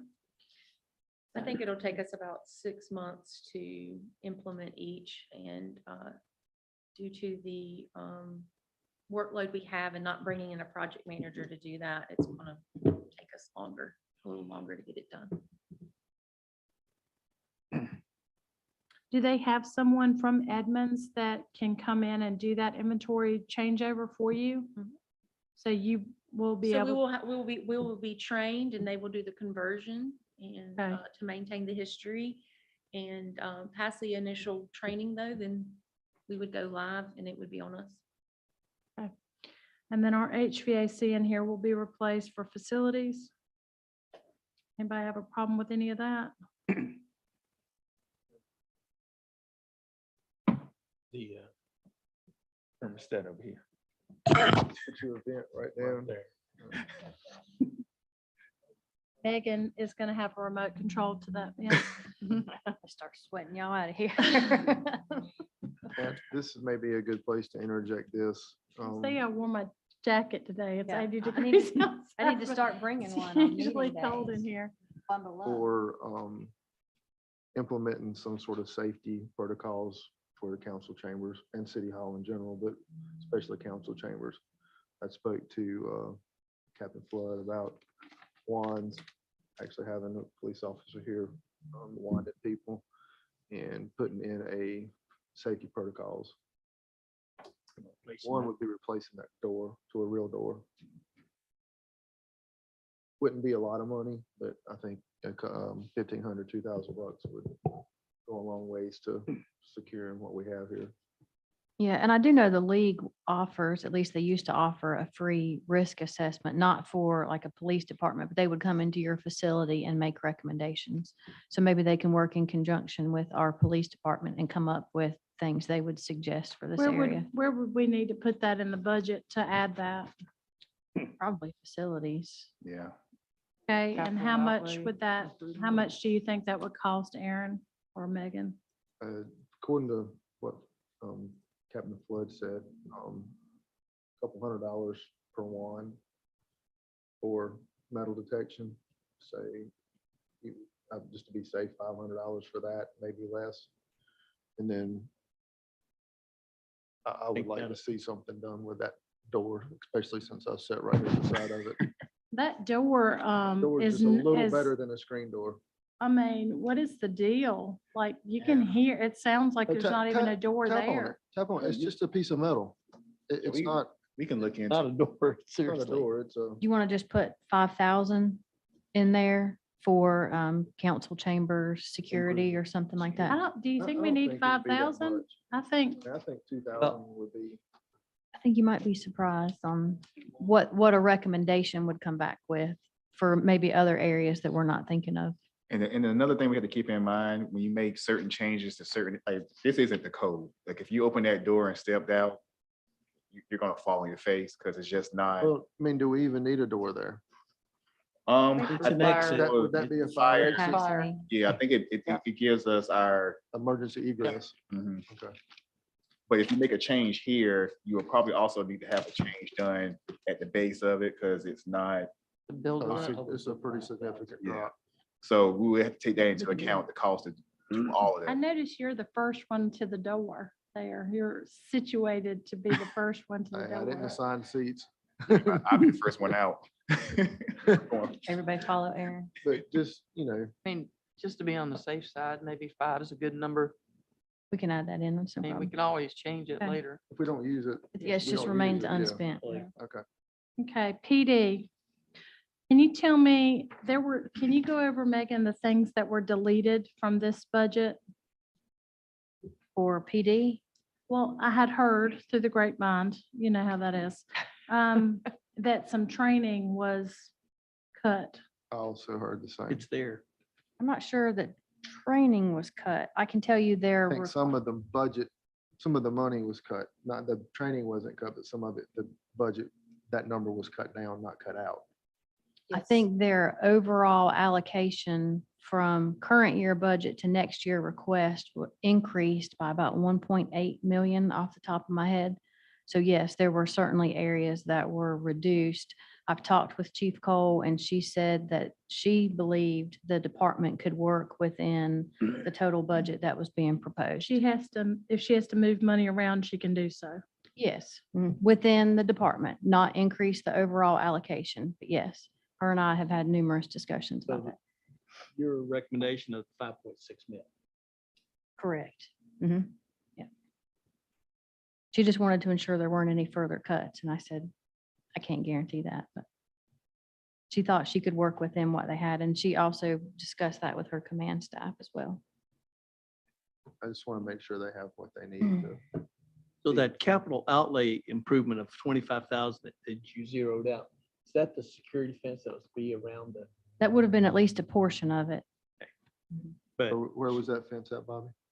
they were gonna put a fence around the parking lot next to the police department? Secure the vehicles at night Yeah, or ba- whatever? yeah. Okay. But if she can work with 5.6 mil, Mhm. hey, okay. That's almost a $1 million increase from Yes. last year. Yeah, it was still a significant increase in the overall allocation. Well- Over $1 million. And if you- Julianne, before, just as soon as you could, if you could let me know if I could get, and I don't know if the other council wants this as well, but I'm just going from previous line item budgets in the past. It had what the budget was for last year, where we were at in this year, and like the budget that we had last year, it was in real time. And I say that to say, I know we have the month of June, but basically it was the 11th month of the budget where we were at currently based on that budget. So it wasn't like the full year. Does that make sense? Like where we should be in the budget based on the budget, then where were we actually at and what was the percentage difference? And then this manager's recommendation for the new budget. That was so helpful. And I thought that's what I was gonna see when we got this one, but it's okay. I just would like to be able to see that. Yeah, and Julianne has prepared that you'll get this week, the year-to-date budget reports for March and April that will be uploaded to council, which show the budgeted amount, the amount spent, and then the percentage or the amount different. We are limited on space, and I know y'all have made comments before about needing magnifying glasses, and I think someone referred to themselves as having old eyes. So we tried to make the most of the real estate that we were provided on this page while still being legible for. So that's why there aren't quite so many columns on there, but you will, like I said, she has already prepared those reports. Yeah. Maybe next time we'll print posters and put them around. Anything else about PD? How many vehicles were they getting? I'm sorry, if I missed it. 3? 3, they were asking for requested 6. 5. Okay, They were budgeted for 3. okay. I love how the story changes sometimes because I remember early on somebody saying that we just need the officers. If we could just get the officers, we don't necessarily need any vehicles. And I say, how are you going to have a patrol officer without a vehicle? Like They're going to run. we're They're going to be very in gonna shape. get them a bike. I don't know. But Bicycles. And one thing that some PDs do that we have been fortunate that we haven't had to do is they share vehicles. But, thankfully, we've been at the point where each officer has been assigned a vehicle when they haven't. required. how many officers have we hired for those positions? And does the money come in prior to us? Like, how does that work? So we're we have to fund- reimbursed. Mhm. Huh? It's a We're reimbursed. reimbursement. So we have to, is in the budget, the money to pay for them initially or just for so many months until we get reimbursed? No, the expenditures Full that you're amount. seeing include the full cost of those officers. The revenue you'll see will be the max that we could get back on the grant. 250,000 in the year if we've, as the expenditures show, have hired all 6. And when do That we will have go- to have them hired by? I don't know what the drop dead date was. I think they're in the process of onboarding. Off the top of my head, I want to say 3 of the 6. I think that's what I had heard as well. That's what I believe I've heard too. But And they will that, start soon. but Mhm. that money will go back into general fund Yes. once it's reimbursed. Okay. And fire department. I saw Chief Cole was here earlier. Left and I heard a lot of sirens. Serious. I was looking at supplies and materials. Why the 50% increase? What's that cover? By that roughly $6,700 increase. Say again? About $6,700 increase. Yeah. roughly. All right. 750 actually. I mean, grand scheme of things, $6,500 is not much, but The note I have is increase in supply costs due to inflation on supplies and goods. So it's most likely kind of Okay. what we've seen everywhere is inflation. okay. Would that be like to refill air tanks, that kind of thing? Or was that just for living expenses where they're there 24 hours a day? Garage supplies, medical supplies, miscellaneous supplies, station cleaning supplies. They're really kind of what they need to function daily. Okay. It doesn't cost them anything to fill the air tanks.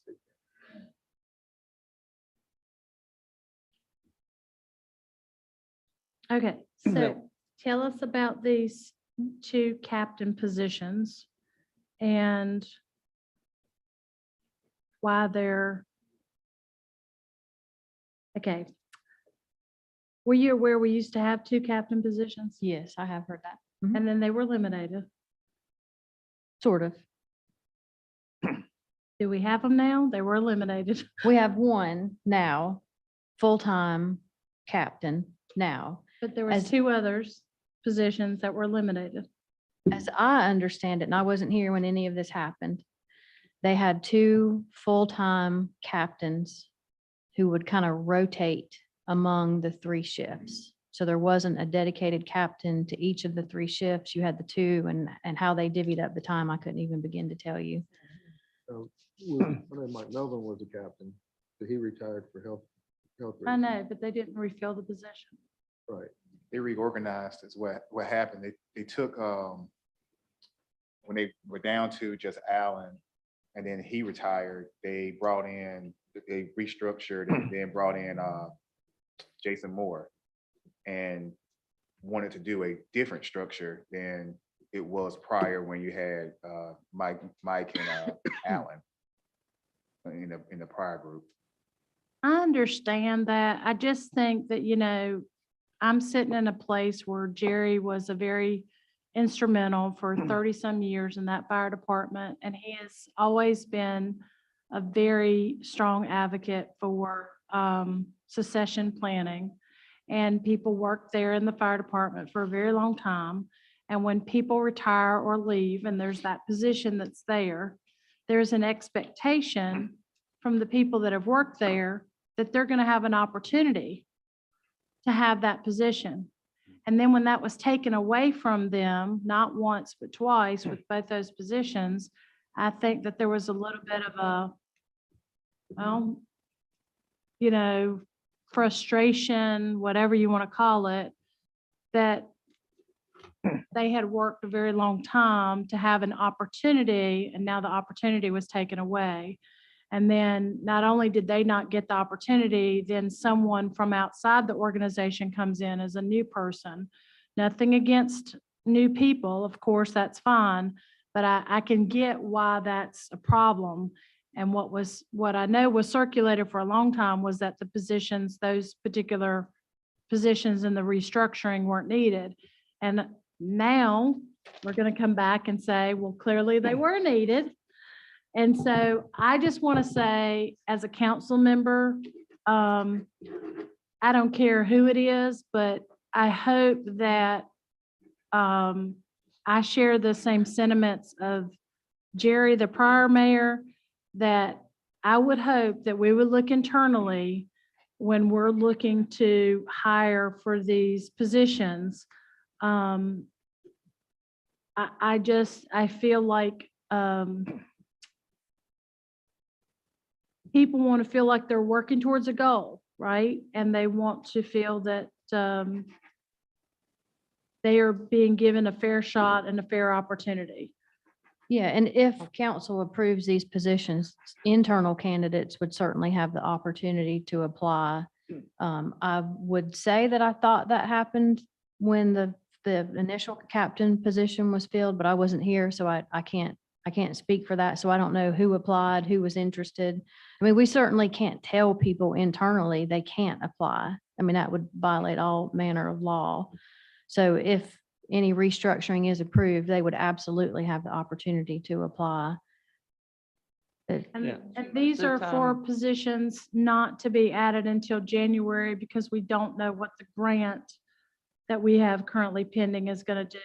And that, two Pending, positions, pending safer grant, correct? That correct, was, that would be applied for 6 correct. positions for that. depending on Right. how many positions we would get out of that safer grant, Mm-hmm. that could maybe eliminate these 2 positions altogether, right? Yeah, we don't know what it's going to look like if we're awarded 0 to 6. So until we have that notification one way or the other, we're not proposing to Well, do tell me anything. what your thought process is if we get 2. Do we I get rid of think- these 2? I still think it's important to have someone in a command role dedicated to a shift. I think it provides a new I don't level disagree with that. I agree with of that. accountability. So if we were awarded 2 people for a safer grant, they could be hired, they would have to be hired as an entry level.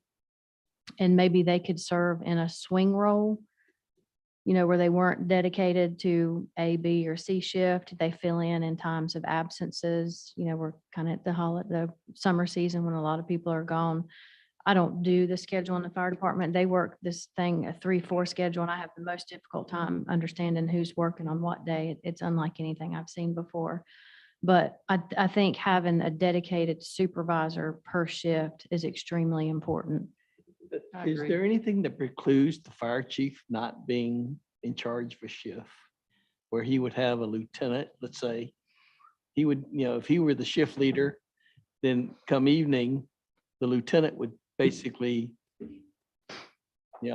take charge though he is on charge as the shift superintendent, he would have a second who is at the fire department. In a way, it'd be a grooming that individual then could become a shift supervisor. And that's sort of what they have set up now with the one captain, the one full-time captain. When I say captain, keep in mind that I'm generally referring to a full-time 'Cause you have person. Cook as a part-time and, Mhm. um, And then I think you Squires have as a volunteer. So when I say captain, I'm thinking of full-time dollars. Right. So the full-time captain now is structured as an 8 to 5. And if the restructuring is approved, that individual would be assigned a shift. So they would go from a 40-hour employee to what we call a 212. So they would work 24-hour shifts. So that role would look different. His hours would look different. His responsibilities would be different. And what he does now, part of what he does now would be split among 3 full-time shift captains. So then you would have dedicated coverage for every shift and help carry some of that load. would the pay structure be the same for all 3 captains? They would all fall in the same pay grade. Mhm. Okay. And then apparently there's a difference between like somebody having a position there and then also having, being on the truck or something, or being a shift person or something, is my understanding. Is that correct? So if my understanding was that the existing captain that's there would now go on shift and their position would be different and the pay would be different, is that right? His hours would certainly Yeah. change because he would go from 40 hours a week to 212 in a 28-day period. It would be how Megan described, where you would have 3 people basically working those 212 setups. So you would have coverage over all 3, A, B, and C.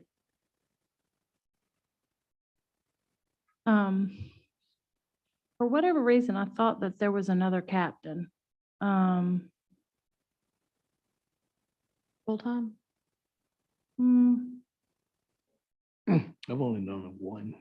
Yeah, I one know full-time, one Cook- part-time, one Cook's volunteer. part-time and Squires is a volunteer and he holds rank at the full-time. Where is he at? Is he at Chapel Hill? Where's he at? No, he's not Chapel Hill. I don't think it's, I'm not Where's sure. Squires at full-time? I don't know why I thought it was No, wasn't Burroughs. Now, I know Larry Brooks is assistant chief, but I mean, that's, He's also a he's volunteer. Volunteer. Mhm. I don't know of any other full-time, I'm sorry, know any other part-time or volunteer. That's outside the of only Squire. three that I know of. That I think it would be of a great benefit to have supervisory role on all three shifts with accountability across the board evenly. So when you go to the website, it says captains are Jason Cook, Kevin Squires, and Jason Moore. Lieutenants are vacant, vacant, vacant.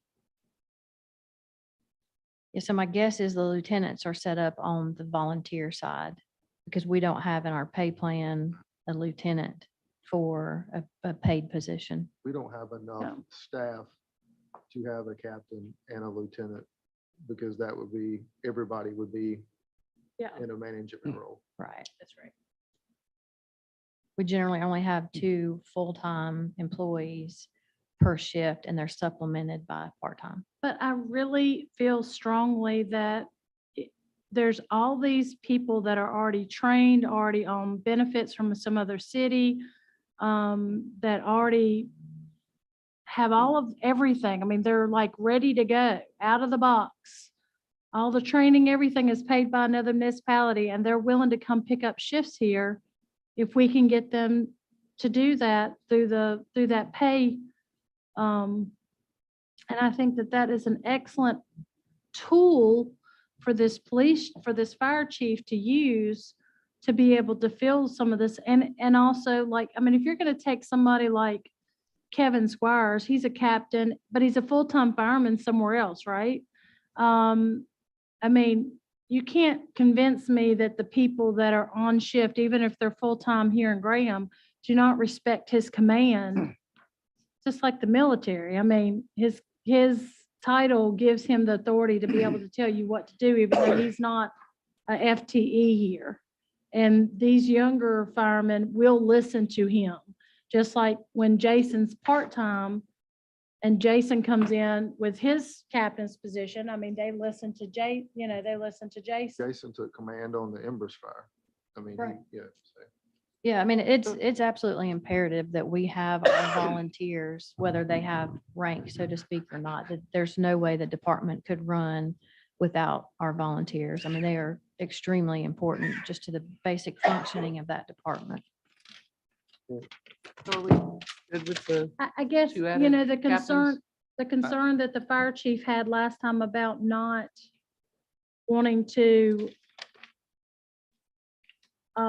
he wanted to be able to depend on people to be here for a certain shift.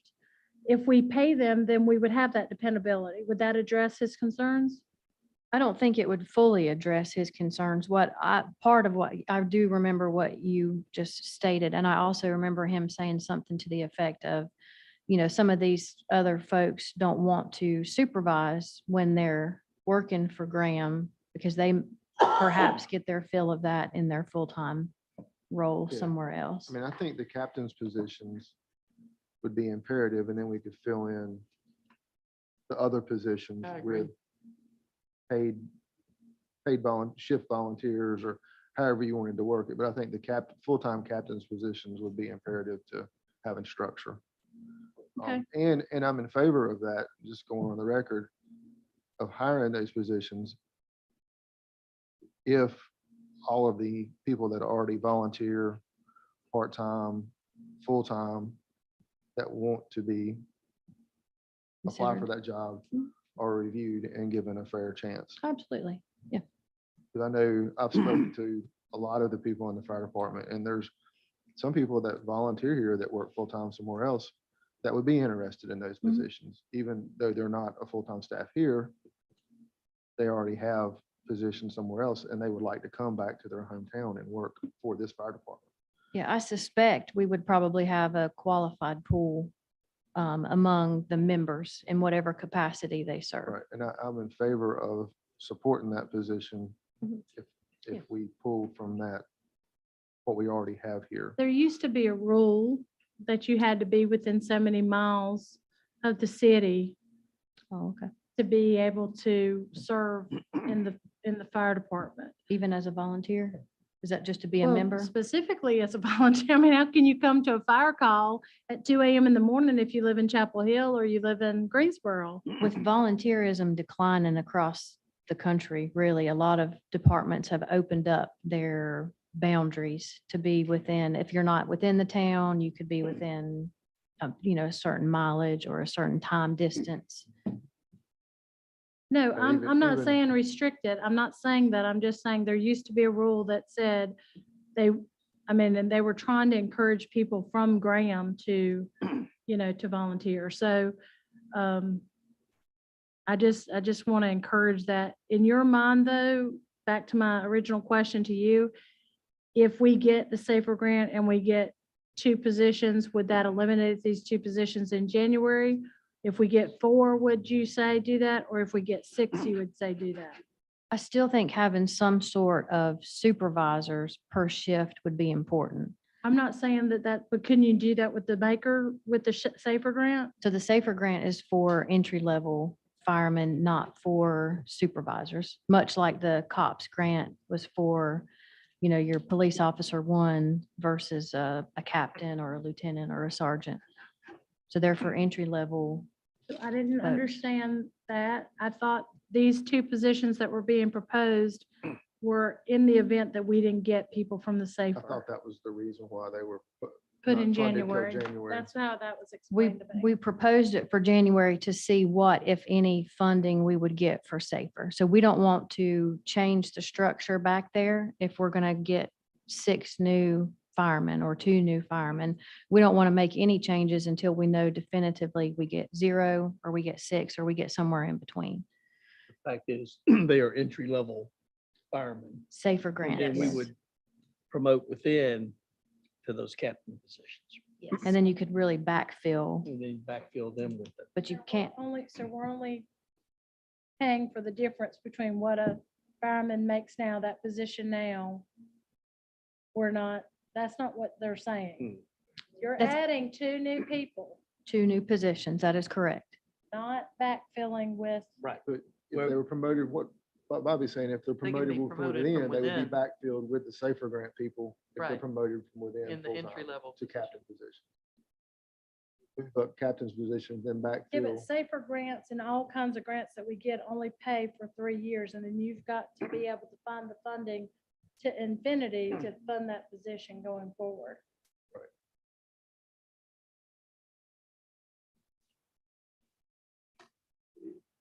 So it's not a temporary thing. Right, right. I understand. It's that. not free. No, I understand that. Free for But a at- limited time. But as the city continues to grow, I we're get gonna that. need, Yeah, if we can get 3 years for free, three, I in the totally 4th agree, year. believe in the Right. grants, yes, for sure. Okay, so are we okay with 2 in January? Yes. Yes. right. Question on the command vehicle. I know that they need one. What happened to the old truck? Then they have a Chevrolet truck that Bo used to drive. They still have the truck that Bo drives. There was a So what- Dodge that was prior Correct. So that why, got wrecked. I know they were talking about using as the off shift. Officer Li- on call, on-call I think, or officer on something call. like that. Why can't they use that vehicle? Use which one? The one we have The currently? Chevrolet. I know the F-250 is the one that Bo uses now, correct? Right. Well, the 250 is the one that Bo and Jason typically drive. But I think they were using that one. They share that vehicle. Yeah. They were sharing that. Correct. So why can't one of them drive, why can't the person that works night drive the old vehicle and leave the new vehicle here for Bo in the morning? That was I'm not just, sure I'm I mean, following. I'm sorry. if we have the Chevrolet truck still in the fire department motor pool, What is it doing at night? I think we just have two vehicles, and if I'm wrong, please correct me. We have the Tahoe that The the white chief Tahoe. drives, and then I apologize, I don't know what Bo drives, but I can tell you it's a white truck with the camper shells. It's a 250. And that's the vehicle that's What- shared. Well, that's what I'm saying. What happened to the truck that he had prior to getting that one It last was year? red. The Chevrolet was It right? was a Dodge. Dodge was It wrecked. was a, Okay, well, okay, that was the one that was, okay, never mind. That's, I was just trying to figure out where that vehicle went. Did you Why get we the didn't. insurance money for it, I guess? I think we had to pay them to take it away. That truck was in bad shape. And I think that was 2 or so years ago when Yeah, that happened. I'm not sure what value that truck had at the time it was in that accident. We had that truck for a while up to that point. For But some reason, I was thinking it was a Chevrolet. It must have been- It was a regular cab Dodge, right? I'd heard it was a Dodge. I've Okay, never had the okay. opportunity to lay eyes How on it. old is the vehicles now? The Ford's 2 years old, around that, and Chief Cole's trucks, I want to say it's a 7 third or 8, 7 or 8 Teen. years old. he brought his used. I from think the it's- city of that Greensboro. one. Whenever she brought a couple of used vehicles on her end. So it was brought used and then he's obviously driven it since he's had it. But if we needed another vehicle, How many old is it? could we then use the sheriff's program? Yeah, and most of our vehicle prices that have been proposed in the budget were based off the sheriff's office purchasing You're- alliance, which You're is a not gonna much buy an reduced rate. SUV for $42,000 unless you're going through some sort of discount project. Yeah, good luck finding that. I'm okay with that. I was just trying to figure out where what happened to that vehicle. Yeah. Is $50,000 customary for a new vehicle? For that type of vehicle, that's probably standard right now. We've seen them range, it just depends on, talking to all-wheel drive or something along those lines that might bring the price up. Generally speaking, we tend to go with all-wheel drive vehicles just because of where the vehicles are gonna have to go whenever they're going on certain And sites. they need to be four-wheel drive. Because it may not be a road that they're driving on in certain cases. And they may be responding when there's snow on the ground or whatever. You want them to be able to get those vehicles out. That's 42,000 is the budget, right? 42,000. That's a, That's what we typically spend on vehicles. I mean, obviously, all prices are a little higher now, but that's I in don't- line. you're not gonna go to the Ford place and buy No, a base model SUV for Not anymore. $42,000. yeah, you probably look at That's, 50 if you. that's gonna be a discounted rate. That's, Okay. that's Yeah. a, I would like to buy one for Right, $42,000. inspections. Well, the summary of changes recommends dropping the planning director as well as the funding for the UDO, which would be a reduction of $368,722. So based on the last council work session, there was one position elimination proposed for that department. With going to one planner, it would be difficult to go through a UDO rewrite and the future land use plan. We would be a little bit more limited on the capacity. So we would suggest that council consider delaying those projects with a potential restructuring in that department.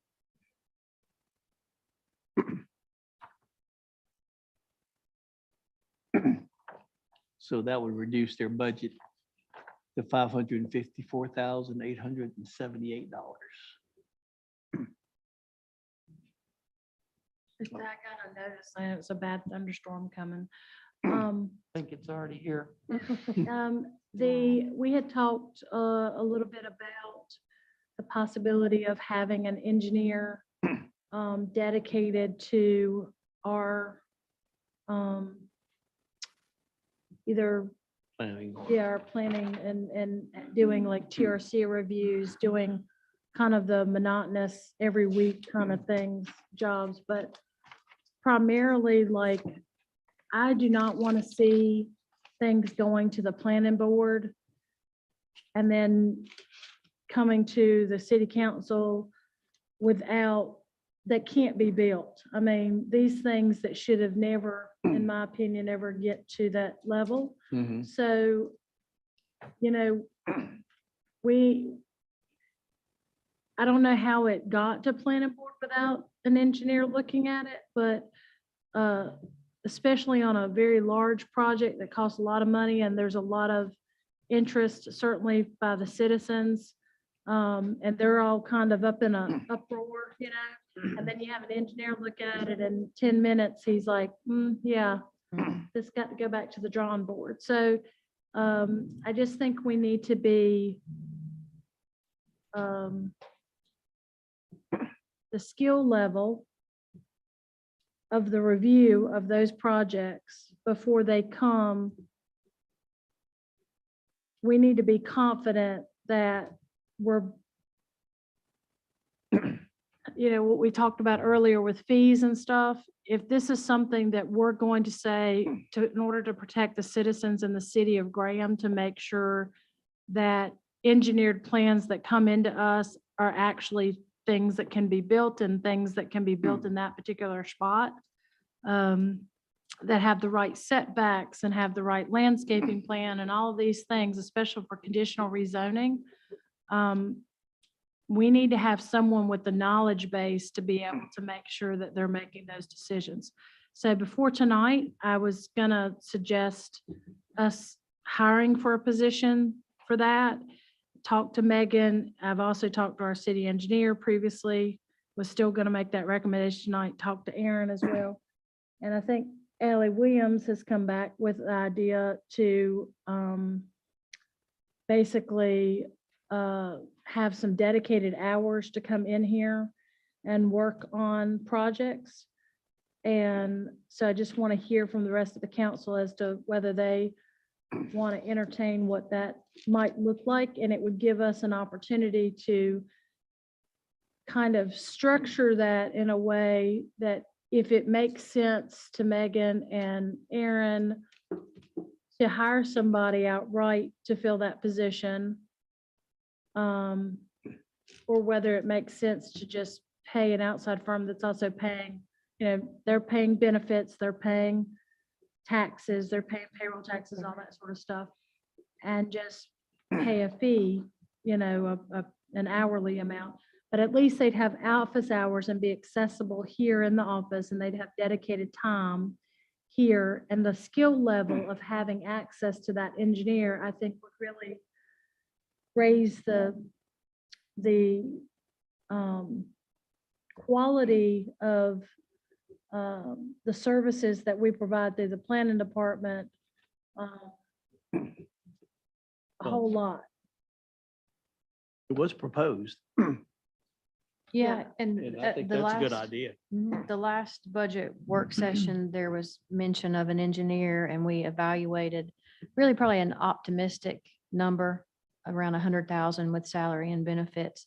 And our current city engineer is willing to provide some dedicated office hours to the city of Graham.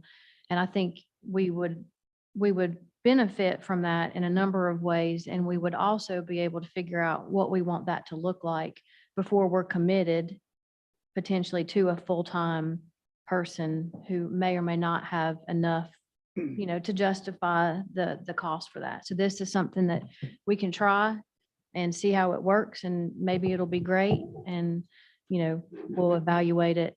Especially if, with Ellie, if they agree that when we've got a bunch of plans, development plans coming through, then there's the person would come and dedicate time to Yeah. properly look at it. Yeah, and generally speaking, I'll say he, because the one we have is a he, would be here consistently for maybe 16 to 20 hours during the week to look at what's coming up. For example, I know that Approve those, they can approve those small items on the spot, or not on the spot, but Pretty immediate. instead of waiting 2 weeks because they're going through a pile this big, they would be here to work through Yeah. the small stuff, get it turned over quicker. And realistically, if we're paying, I think it's over $1 million in engineering, we have somebody here full time, or not full-time, but that part-time position. Dedicated with coverage, really. Dedicated, it could possibly drop down, save the city money as well. Is that possible? Yeah. In that, with that role, because they're not using the whole resources of the firm, or how is that gonna work? So we would still be paying an hourly rate to Ally Williams, Carmen and King for a person to be here. I think it would assist us in the transition for the reorganization that, is proposed for next fiscal year before we're committed to a full-time engineer, which we may or may not have enough work. Housing is good now. Will it continue? Maybe, maybe not.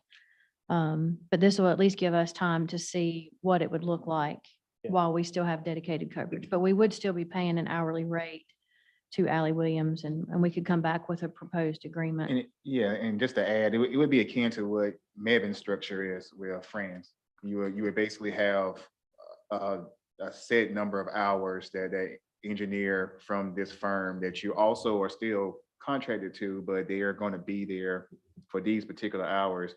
And it gives you priority, because while they're here, they obviously are working on certain projects, and it's not going to be at the same rate as if you're sending something to them to work on, because you're obviously paying them at the time. It's just that they're working here versus at the office in Burlington. So the agreement would change, and would reflect that you would have someone in that particular role, more than likely Josh, but you would have a dedicated person for the city of Graham for X amount of hours that basically would be here for those particular hours. I like that. You have a consensus Yep. on that? I agree. Thank you. Okay, so the other thing I wanted to bring up about that is you had some concerns about plan review and stuff. I'm, with eliminating the director's position, but my impression, this is my personal impression, is that, things like all these text amendments, all these kind of, there was only the supervision was only of one person. So is that something that you can take on directly to supervise the planner that we have over there? Oh, yeah. I mean, Okay, I just don't, you had some concerns about, I think for me, it was more of less the volume, because the great thing about Graham. okay, so that's what I'm trying to address with you is the volume. So I don't know how much of that planning director's job was dedicated to actually doing plan reviews Mhm. separate and apart from our planner. So is that something that this new engineer would be able to do? Like, I'm sitting here thinking, just with that one project alone, hours and hours and hours got spent into that. Hours of a lot of people's times here at the city. That engineer looked at that in 10 minutes and he was like, yeah, no, this can't happen. Like, that can't be built.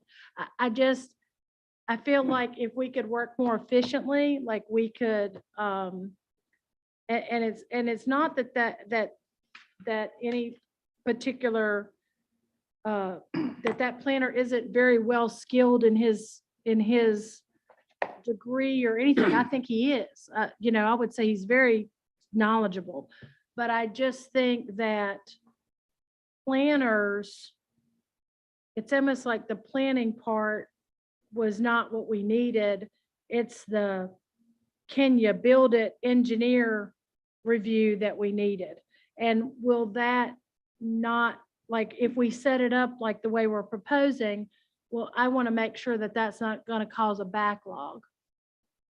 I would say if the direction is that we're going with a dedicated person with Alan Williams, that's a different conversation than before, where we had an unknown in that position, because you just don't know what skill set. You don't have a planner / engineer walking around. It's very hard to find someone that can read ordinances as well as review site plans and all these other things. I mean, But our engineer can do that, right? Well, that's what I'm saying. You know, when you talk about a known person, I could speak differently about Josh Right. versus not knowing who that person would have been. Um, But that- Obviously, Josh can do, he can do a lot, in less time, I would imagine. but I mean, he's been doing engineering for so long and he's been around for a lot of different development pressures and stuff like that. So he'll understand areas that I wouldn't necessarily think a new engineer, which is what that budget amount that we were talking about was going to probably get you. You're probably going to get a green engineer that hadn't really seen anything yet. So,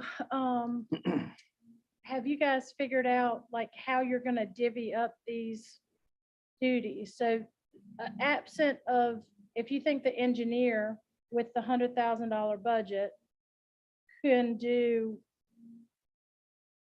I don't know how much the planning director position is, that frees up more money, right? Yes. Okay, so if we can do that, absent you supervising the planner, were there any other duties you gotta assign somewhere else?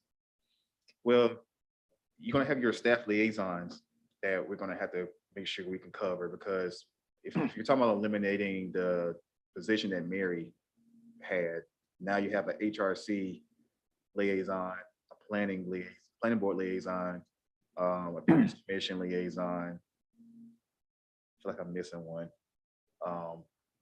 Obviously, I would serve as the person to counsel in this setup. You wouldn't necessarily have that person here, but Josh would be here in that role. I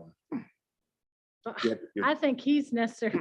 I mean, he's been very helpful, in my opinion, to be here. I feel like I'm missing something else, but you do have the coverage of what you have outside of sitting in the office. So do you think that the city clerk, the new city clerk could possibly serve as a liaison to one of those committees? And if so, do you think some of the things that you had given to that downtown coordinator position that weren't really job title, they weren't job duties originally, like maintenance of the website, social media, all of that, could that go to the clerk's position? I think part of it could. I think once we have a clerk in place, a full-time clerk, not putting anything against our interim clerk, but a full-time clerk in place who's trained, right? We get the basics down, then it's possible to start adding some of the social media duties, kind of the PIO type stuff.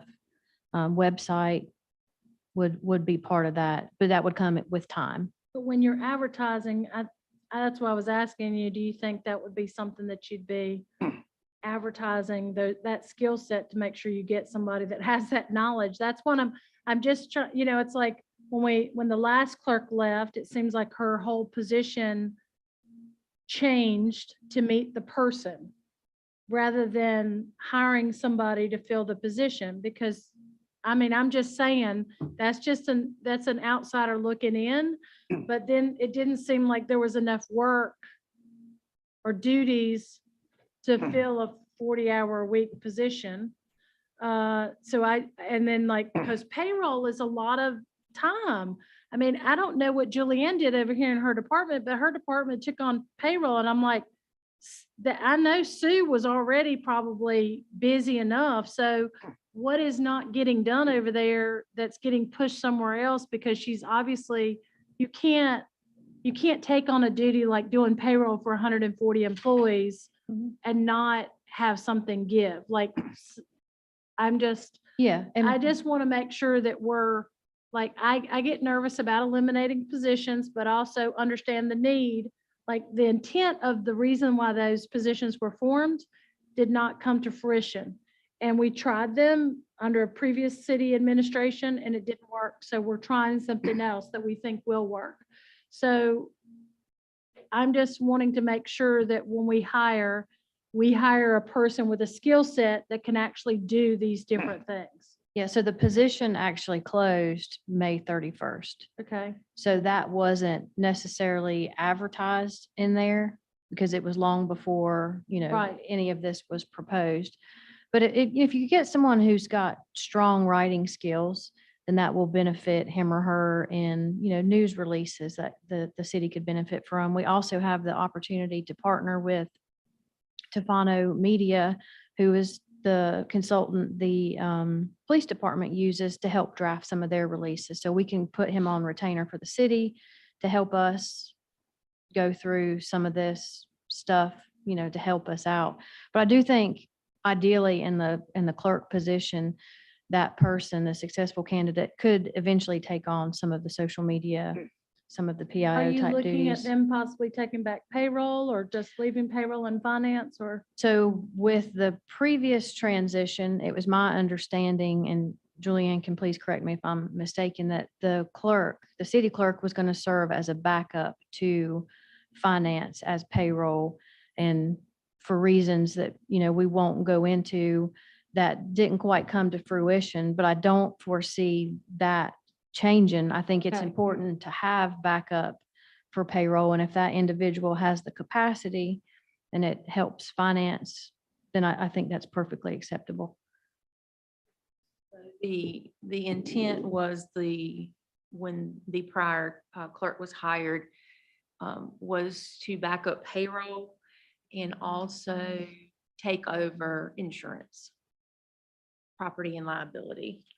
But also serving that HR assistant role as well, because Yes. we had a Mhm. huge deficiency in being able to help out Yep. anybody with Lori. So that Yeah. person was serving that, was supposed to serve in that capacity to help Lori out as well. And I think Renee's done a great job at that too as well. Inspections and, are we finished with inspections and planning? May I just ask one question? I understand the consensus on the engineer, but is the consensus also to remove the UDO and the future land use? Yes. Okay, thank you. To the tune of $368,722. 68,722.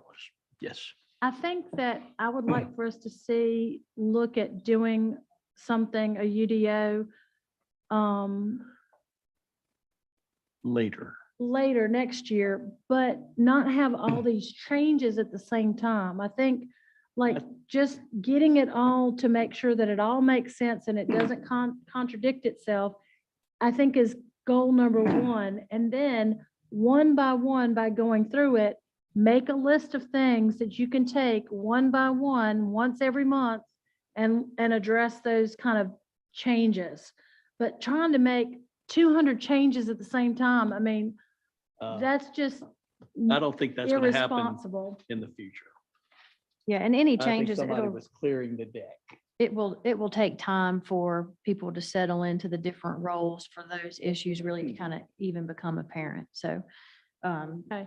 while that initial savings is the 368,722, we may need to modify somewhere in the budget to account for the dedicated engineer. So Do we have money in the budget to have these special meetings though for the update for the comprehensive plan?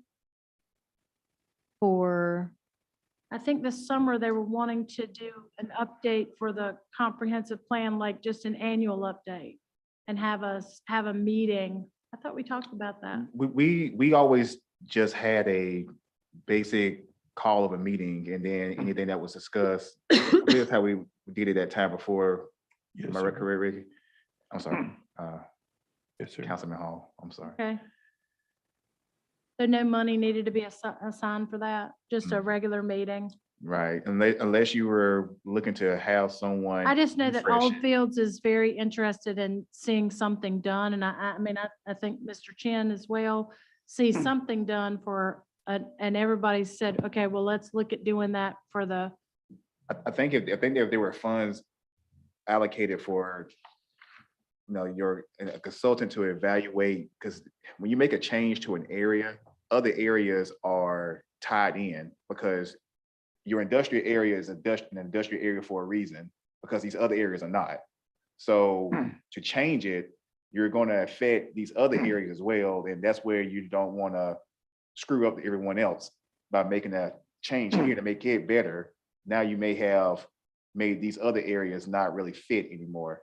So, I mean, I can certainly, it's hard to put a number to a refresh because you're not rewriting the comp planning that situation. You're more or less trying to make this area a different area than it's currently stated as, while at the same time keeping everyone else whole. I can look in and see what that price is. I just don't know what that would cost. Okay. All right.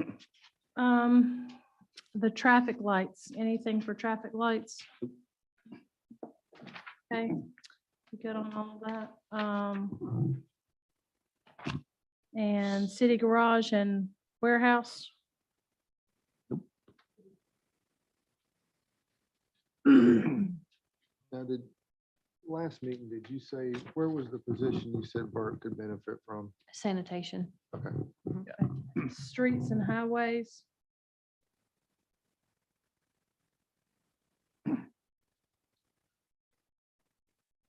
Streets and- Everything's there. It's good. for I me. had a question in regards to capital outlay, other improvements where we reduced it from 160,000 to 20,000. And in looking at the capital improvement for streets and highways, I think was that the storm drain construction that was cut out? That 160 is actually this fiscal year. The budget for FY 21, 22, the 160 was the amount they had budgeted for this fiscal year. Okay, so all right, so the 20. They did what they needed to do with that 160, and they don't need that money coming up for the next. For the next, fiscal year. yes. Okay. When do separate we years. get to decide on ARPA money?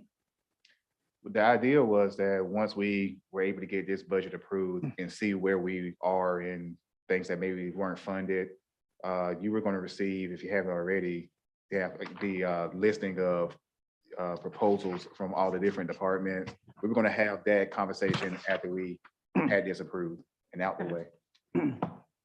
Okay, sanitation. Yes, So what would that superintendent cost? So it could be structured a couple of different ways. It could be, ideally, I would say it would be a new position, and your existing sanitation employees would have the opportunity to apply and be promoted. That's the only division under Public Works that doesn't have a separate supervisor. Burke and even Teresa help run sort of the day-to-day parts of sanitation, which, as you know, can generate a lot of phone calls, a lot of complaints, a lot of issues, generally not a whole lot of praise, but it would ideally result in an extra position where an existing employee would have the opportunity to be promoted to supervisor. And then basically you would hire an entry level, or even maybe move from another division in Public Works, move to sanitation, and then replace wherever that person may come from. So what would be the What would pay be the benefits total for that? cost for superintendent? and does it make sense to take a person? Like, does it take like, okay, so could you take someone that is already an FTE and make that not just a regular employee, but like a person with the supervisor title, and then hire a part-time person for the half of the time that he's doing supervision, but he's also working in sanitation? Does that make sense? Yeah, I think that's certainly an option. Yeah, whatever structure, the supervisor would be a working supervisor. Yeah, Right. he wouldn't, yeah, just be hanging out in the office waiting for the phone to ring. I think given, how Public Works has perhaps been historically underfunded, they could certainly benefit from an extra person. I suspect there's probably no shortage of work, and with switching recycling vendors, will come some growing pains. The supervisor could take more of, kind of an educational role in what's acceptable for waste, what's acceptable for recycling. doing some other things that quite frankly, they just don't have the capacity to be able to get done right now. But in the end, it'd be how much? So I think we were looking at a pay grade of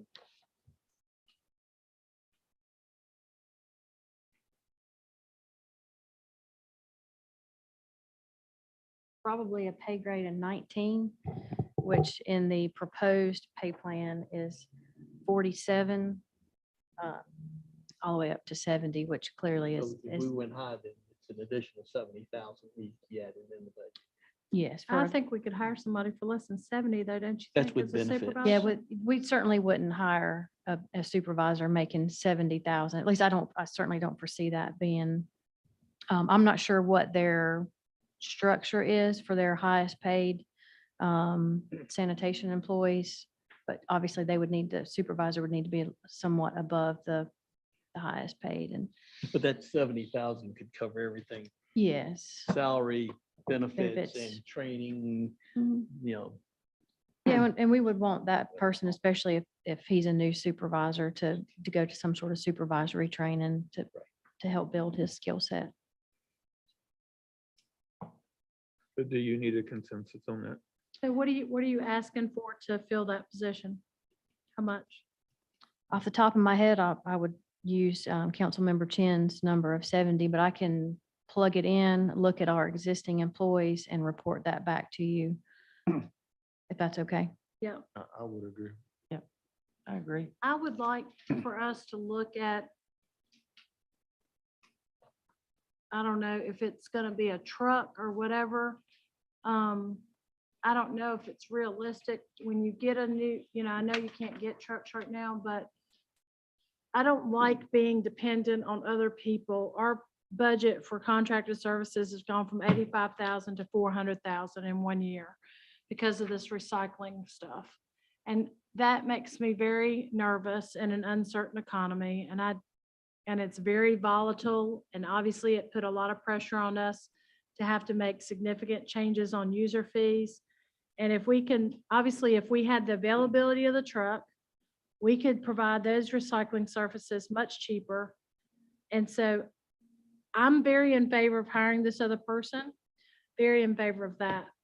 I want us to look at possibly trying to figure out how we can, you were able to, because work smarter, not harder, eliminate a position of reading meters. And I think even more than one person was doing that. And by putting that on the trash truck that goes around.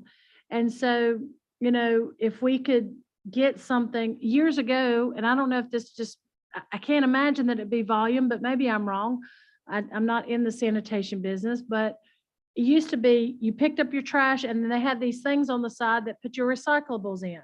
And if only 50% of our citizens are doing recyclables, is that not something we can do when we pick up the trash and eliminate the majority of this kind of thing and just contract services with a contractor to come out and do like the big things, like the restaurants, the bars. I mean, that's where the main recycling is. But to send a third-party contractor through every single street of Graham, it's expensive. And I don't know that you generate $390,000 worth of recycling revenues. I mean, I don't think, like, if they didn't charge us a penny and we just said, you can come get it all for free, there's no way that they generate $400,000 in selling recyclables. So it's like, we're doing that, and for what reason? To make us all feel better? Well, great. I would feel a lot better if I didn't spend $400,000.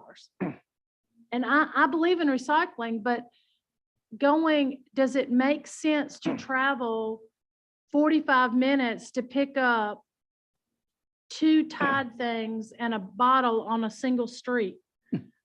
At some point we have to be rational. But if you go to like a bar and you're picking up 10 big, huge containers of bottles that are going to be recycled, I totally get that. That makes sense to me. But I just want us to see how we can more efficiently do this process. And if we have an extra person there, maybe they could spend some time focusing on how we can better utilize our services. Got 3 years to figure it out. What's 3 years? Your contract with. Oh, yeah, I know. We That's got exactly 3 right. years to figure, well, really, depending on economy and trucks and whatnot, we may not have quite that long. But you see my point, that if. Yeah, 100% I mean, if agree. we just And we're focused already on, going around, and they used to have these little side containers on the trucks that you put all the recyclables in. And the arm comes down and picks up the trash. But if you know, but I think your point about focusing on those industries, i.e. that the food actually industry generate that a lot of, generates a lot of recycle. I mean, if you focus right there, I mean, that's probably 90%. I mean, guarantee think- you that I generate more recyclables with the businesses I own, with cardboard, glass, and paper than my entire neighborhood. I mean, We that is, generate a lot. I mean, I'm being for real. I really think I I think that probably is some, do. you know,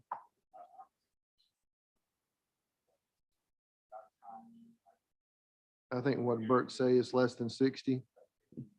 56, Yeah, yeah. 57%. And you're sending a truck out there every week to not even pick up anything on a Every single other- street. Well, every other week.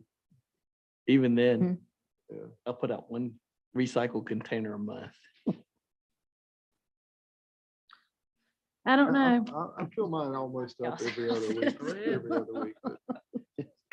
But I'm not saying, yeah, but we're already sending a truck out there to get trash, so. then you gotta figure if you got you got a 57% participation rate, then you've got less than 50% of what's participating is actually reusable because of contamination and whatnot. Right. So, I mean, so you about 25% is all that's ever gonna be recycled. Okay. I don't know if this has ever been done, but if you're thinking as an environmentalist, the fact that you're sending out a fossil fuel vehicle that's generating gas and emissions and everything to pick up your 2 Tide containers and a glass, a glass bottle or whatever. If you don't have the participation and you don't have the buyers to buy the recycling to make it profitable, it doesn't make any sense. I would agree. I mean, the carbon So- footprint of running the truck Right. probably- That's what I'm saying. probably outweighs the carbon Than savings in saving the recycling. Tide bottle that has to go through a whole process to get recycled. And not only that, the process of recycling burns Right, so much energy to recycle more than it does to make new in most cases. Yeah. correct. I get it. Okay. Okay. Okay. We're down at recreation. The only question I had on the capital outlay equipment, they said the 83,000 is identified for the gym. Should that not gone into the capital outlay other improvements? Because you got the recreation roof. Wouldn't that be the same category? So that Improvement, 83,000. I guess, yeah.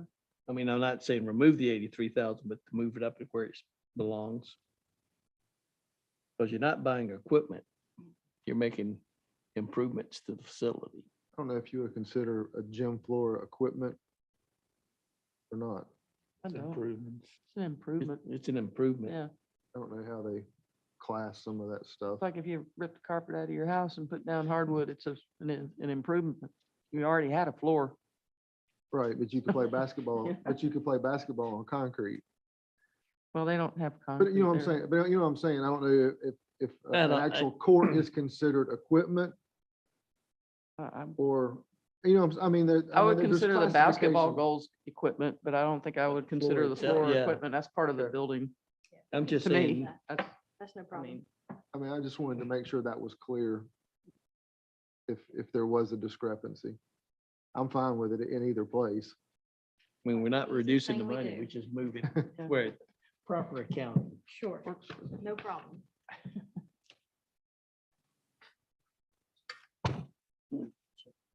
Athletics.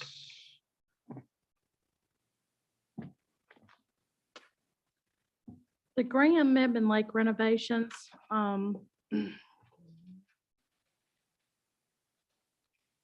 is that part of this recreation? Marina, $50,000 marina 50,000 for the reservation. marina. It's in the Grand Mebane Lake, the 106210 account. Is that what you're referring to?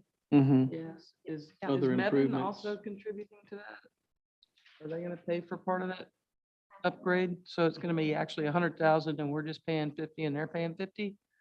So We pay 50 and they reimburse us. I we have think. to book the full expenditure and then Okay. part of it would be offset on the revenue side. I got you. Okay.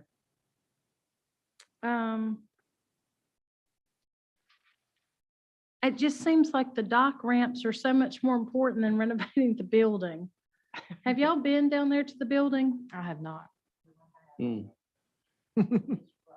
Oh, it's totally rough. I totally agree. I mean, but I'm just saying, even if you redo it, you're putting those stinking crickets right back in there.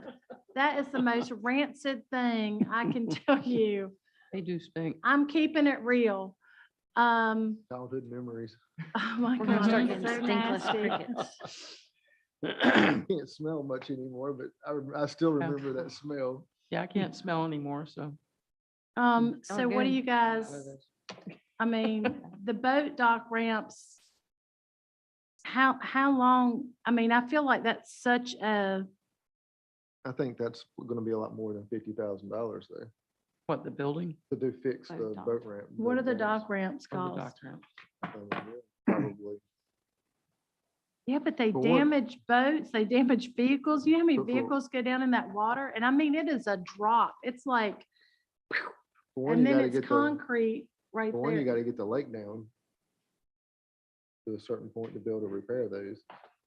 You do? How you gonna pour concrete in the water? I don't know. Only time I've ever seen. What do you them, do? Drain it? You have to drop the level down to the point where you can maintain, where you can do your maintenance and then bring it back up. The miscellaneous expense went from 500 to 45. Wait till a drought. Get back to you on that one.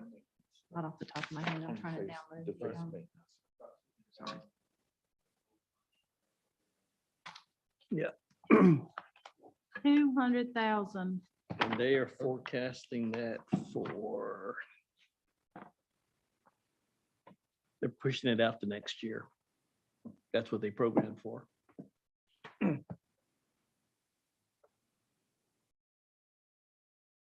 Have you been down there?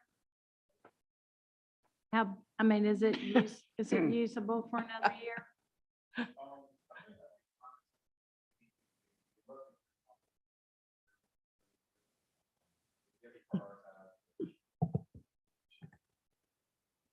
Okay, listen, I'll vote for the building, but you gotta get the crickets out of the building. I don't know what to tell you. Like, is that like, this is like a dead stop for me. I don't know what to tell you. Can the crickets have their own, can we build a cricket building? You can, but we need more than 50,000 I mean, for the cricket house. the Taj Cricket Mahal condo? cricket condo. Go for some alliteration. The building we have now. You just build them a tiny house, Yes. I would like that budget amendment, please. a auxiliary dwelling. An ADU. An ADU. Okay. I'm getting punchy now. Okay, so I just really feel like we could have an opportunity there. The things that I would like to see in the rec department, I don't know what the other council, but these were kind of like my things were, I would like for us to see us spend $10,000 to try to bring Arts Around the Square back. I don't know if that's a realistic number. I don't know what their budget was at the Arts Council. I guess that would need to be investigated. But I would like for us to bring back Arts Around the Square. I 100% agree. Is that something that we could evaluate? I don't know what time of year that was typically held. And if, once we have a firm number and kind of a plan for when we could implement it, we bring it to council for consideration for a budget amendment. Would that work? Yeah. I don't know that it could be done this year because I think the window would be closing up to plan for it, but It's probably way- a springtime event. That way we don't have, Budget for next year. it would have to be, well, it could be spring of next year, yeah. Yeah. But if Yeah, that's, yeah. if that's permissible to council, that way we can do our legwork to see where we stand on that and we can bring it forward with a hard number on what it would cost. Okay, I would like for us to bring back Arts Around the Square and have that as our signature event. I think it happened organically as our signature event whenever it was canceled. I mean, literally every single week. When I went to do the concert and introduce the band, I had 3 people come up, when you guys gonna do Arts Around the Square again? That's like, okay, I've heard the message. Let's give people what they want because I mean, how many years has it been? 20, 20 Wow. years. maybe And they're more. still talking about it. Well, we're bringing the balloon festival back. We are, and look at the reception that we get from that, I you mean, it's know? been 20 years ago, and that's what everybody still asks about. Yeah, they really Um, want to see it happen. Now, if we fund it from the city, would the Arts Council put money into it as well, or would we fund it through them? I don't know how it works. I'm just asking. I mean, I It think would that's be sanctioned conversation. event. It Yeah. would be for us. Yeah, and I mean, I think that we would have to partner with either the Arts Council or some art agency organization to be able to organize an event like that. But I think, that's something that the rec department could work with the Arts Council to be able to do and really bring back something awesome. I mean, I would love to be able to see, my son does stained glass, and I'm not talking about him specifically, but I told him, I was like, if Arts Around the Square comes back, I'd love to be able to see people out there doing glass blowing and stained glass and Pottery, I mean, you have to- art. And I mean, the demonstrations is what makes it such a fun thing to attend. Not just seeing the final outcome, but to actually see the people Village of working on it. Yesteryear at the state fair. I mean, they go in there, that's the fun of going in there, is watching the people Work, weave and right, do the stuff they do. right, amazing stuff. So I'd really like to see that. I would like to see, I don't know if this is a budget amendment, but I would like to see us doing pontoon tours and making sure that the rental of the boats is something that is being marketed from the rec department at the lake. I don't think we do enough marketing of come down here and spend the weekend grilling out, having a a family time, kind of being out here at the lake and enjoying the lake. And you don't have to bring a boat. We've got boats. You don't have to bring a canoe. We've got canoes, canoe rentals, make it more of a tourist attraction. Yeah, on the marketing side, they have included budget in their proposed budget, money for marketing, for updating their materials. So they do have that under miscellaneous expense. So that would be in next fiscal year, they would do more promotion and updating of what they have now. Do you think they could reach out to Mebane and work with them for all of us to be working together, coordinated in a kind of a, I don't know if you want to call it a rebranding, but just like, hey, pontoon boat tours this Saturday, come to Grand Mebane Lake and get on the pontoon boat and discover the Grand Mebane Lake. They have pontoon boats down there? They have a pontoon boat that he says that they could, I mean, why are we paying for a boat that we're not using or utilizing in some sort of visitorship way? So having, you could schedule times to be able to take it out with a captain or with an employee, or I don't know why do we have a boat if we can't use it? I don't know what they're using the boat for, but we would have to just check with our insurance carrier if the use for that changes. So that'll be something we just kind of need to Well, run that- down the That would logistics. probably, if you're gonna use it for hire, that would probably need to go through some sort of Coast Guard approval as well. Hmm. I mean, to be able to, for life jackets, Yeah. egress, I mean, there's a lot of hand railing when you start opening it up to the Well, I public. think Brian was the one that said that they were going to be doing tours with it, because I asked, why do we have the pontoon? But I think they have it because to do tours and stuff. So let's Start touring. start. I think that could be the site of our next city council meeting. On the pontoon boat. All aboard? In the Um, summertime. athletic facilities. There. I thought overall Brian did a very good job with his budget. The mini excavator. Oh, yeah, that's where I had suggested the last time that they share a mini excavator. I And don't you know were that there's- asking for two big pieces of equipment. Well, they're That's- actually, believe it or not, I'm not, everything in that realm I refer to as a tractor, but I did run down, thanks to Julianne, and the size of equipment for recreation is significantly smaller than what any other department has. So theirs is a much smaller, I'll say more manageable piece of equipment versus what is paid for from cemetery funds is a much larger, bigger piece of equipment than what they have or really are they're proposing that they would need.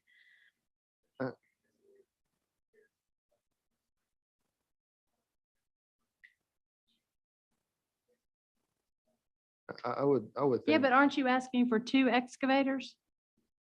In the budget, two different departments are asking for an excavator.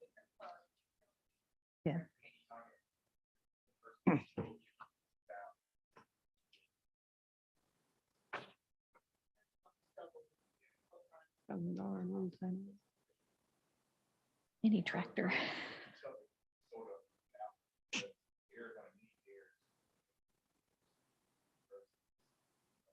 Yeah, if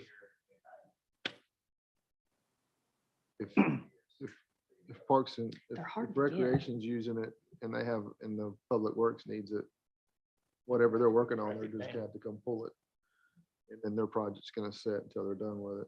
I mean, Water leak in the middle of the road, you don't want to have to go. yeah, I don't have a problem with it, because I think it would be well utilized in the parks. Probably pay for itself.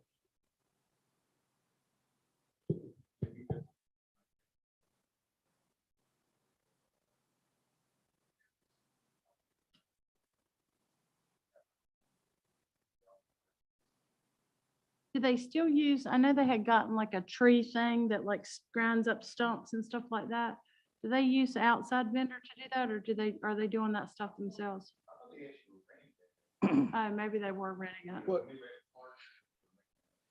Would there be any savings in buying our own? I know over long term, but you know, there's also wear and tear and maintenance. Be more cost effective just to put a dollar amount in the budget to rent one from Sunbelt or somewhere when you need it. What I recall, Brian saying from the lunch and learn session was that there was a fairly significant list of projects that they've kind of put to the side because they didn't have a piece of equipment. So my guess is renting one at I think the Would rental be on those are fairly cost prohibitive. dollars a day. It would- Another one at How much is his Home mini Depot's excavator? 238. When you rent at Home Depot. it's 230. Probably, I mean, that was, last time I rented them, it was a skid steer, it was like that much, but I'm sure that's gone up significantly since How I. much of a fund balance did we move over last year versus this year? 1.4 and some change for the year that we're in. And I think next year's 1.5 and some change. So close to the same, but with some of these changes that could offset your fund balance appropriation. What are we, I mean, just. I don't kinda think we've changed that much. though. change the subject. What are we doing this year for cost of living? So what's proposed in your budget is 4%. That's what I thought I remembered. I just Yep. wanted to make sure. Is everybody fine with the mini excavator? Yes. I'm personally, I'm fine Okay, with it. property maintenance.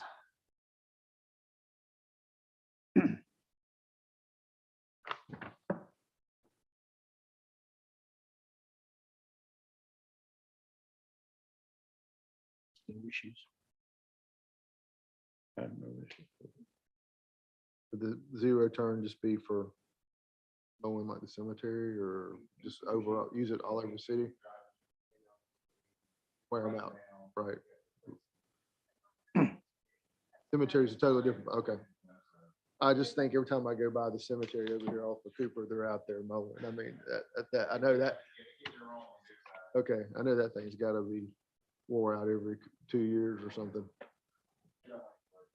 There's been a request, where's the money budgeted for? I know that they're gonna be repaving, Highway 54. Where's the money come from to restripe the road? Is that something that we have to pay for? Or does DOT pay for that? Because you literally cannot even see the lines in the road anymore. And no, on the downtown, down Main Street. DOT maintained. You can't even see the loading zone anymore, where the lines were for the loading zone. You can't see them anymore. You would think that'd be I'd- state. I would think so, since it's a DOT road, State right? road. Do they So pay they for should, they the, should do all 'cause that. well, you say that, but I saw them painting the curbing and stuff with city employees one time. So I don't know. I can see the city doing that because the state, Right there in front of Maxam, they were painting the curbs. who, state? No, the city of Graham employees.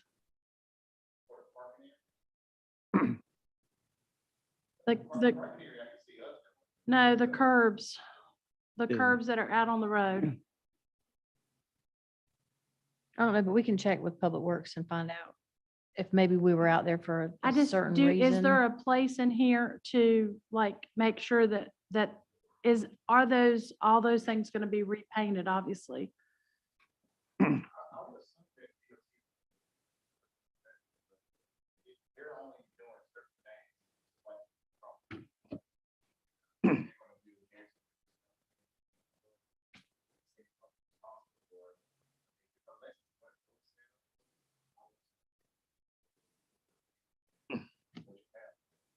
So when they're doing the crosswalk, like in that particular area, it's not a way that at that moment we can have our contractor there putting in the stamped thing.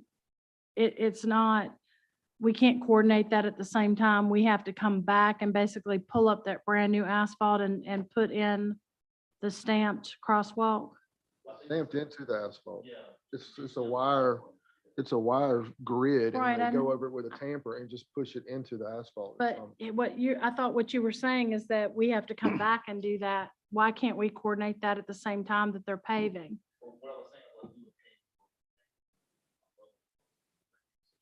Oh, pay, not pave. Okay. I don't think it would be any cost savings to be there while they're doing it, because the process is an after the fact process. But will they do the stamping?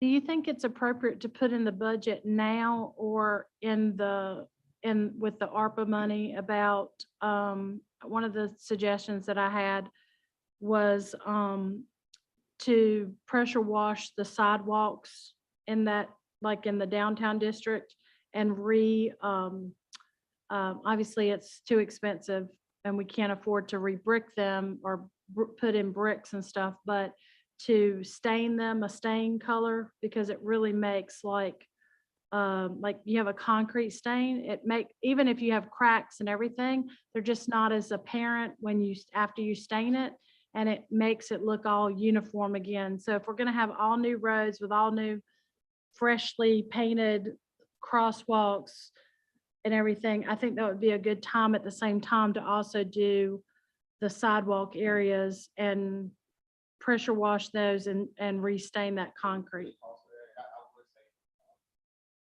Okay. Okay. Okay. Sounds good. Anything for property maintenance? Everything good on that? And what about non-departmental? Got to add 30,000 for The facade grants. facade and the beautification. But other than that,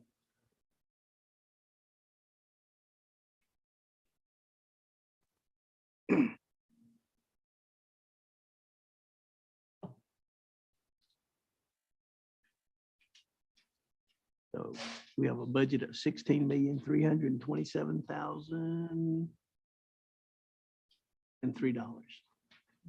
Where did the $3 come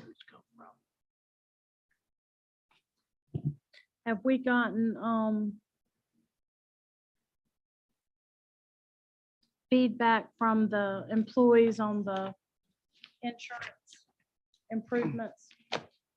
I've not really heard a whole lot. They just completed open enrollment, I think Monday of last week, maybe the week before, as quickly as time goes, but very recently, open enrollment was just concluded. I think it was like the 20th, 17th to the 20th or something like And it won't go into effect until July 1st, so. I'm assuming no news is good news. I mean, I've heard nothing but good comments. Well, I don't know what everybody else has heard, but I've heard really good compliments. So.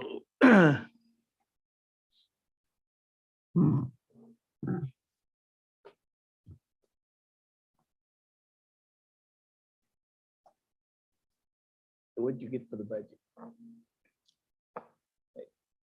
We'll go through and take all the changes. I've got pages of notes here, and we'll modify this and then do an updated summary of changes from the meeting tonight and send that out to council.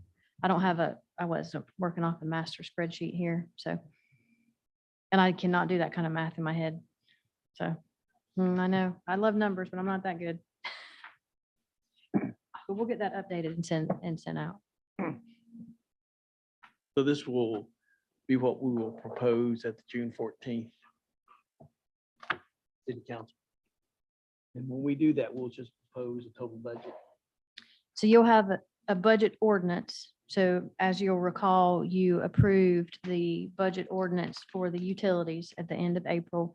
We will amend that budget ordinance to add in the other funds. So you'll be amending it really before the effective date of that ordinance. So, and it'll be department totals. We'll basically approve a roll-up without having to go through it. Correct. Correct. Yeah, No. department totals. So we'll approve by department total, or will we approve by city government total? Well, it'll really be both. So it'll be spelled out, this department is allocated this amount, and then this is the sum of all of those. Does that answer your question? Not quite. Okay. So So what, it's June 14th. Mhm. And do we propose, all right, city council proposes the 2023 budget would be $16,327,000. Or would it be, by department? yeah, so it'll really be both. It'll say, governing body, 63,000, administration, 653,900. So it'll have the department and then the total, and then it'll have a sum of everything that falls in the 10, which is our general fund. So it'll have both, and all the department totals will equal the total budget. We won't have to make a motion on each Correct, department. We'll right. just make one at They'll the see end. all I the think that's what he's Yes. That's what asking. I'm saying. Yes. Mhm. Yeah. Yeah, you'll So see just one department motion at the total very end. and approve the amended budget ordinance for fiscal year 2022, 2023. And then Yes, you'll, I just don't want to get into, you no, want to no, approve no. the department, somebody goes, No, I Wait a have a minute. question, Yeah, The only other thing that I wanted to bring up, I hate I don't have the information, but it's not as a lack of trying, but, we'll have to discuss the rates and fees once we get those. If you can get those to us as soon as possible, so we have enough time to review them and maybe think about them before we come in so that we can formulate our questions and get through the meeting fairly quickly. But I had been in discussions with the county about a medical facility as an offering for health insurance benefit to our employees. I initially didn't want to bring it up in a public meeting until I found out whether it's something that they can even do. Apparently, they do it with, I think they do it with Elon. Is it Elon that they partner with? Or Gibsonville? Yeah, that was Gibson. yeah. Might be Gibsonville. Okay, so Ricky was a county employee for many years, and basically this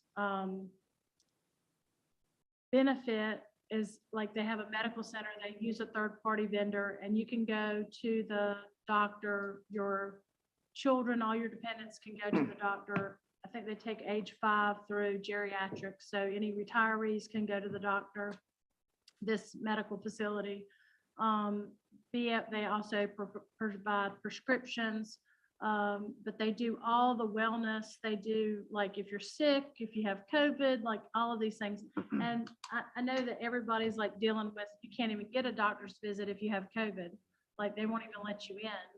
They won't see sick people. I don't understand it, but I think having a medical facility benefit is such a huge opportunity for the employees.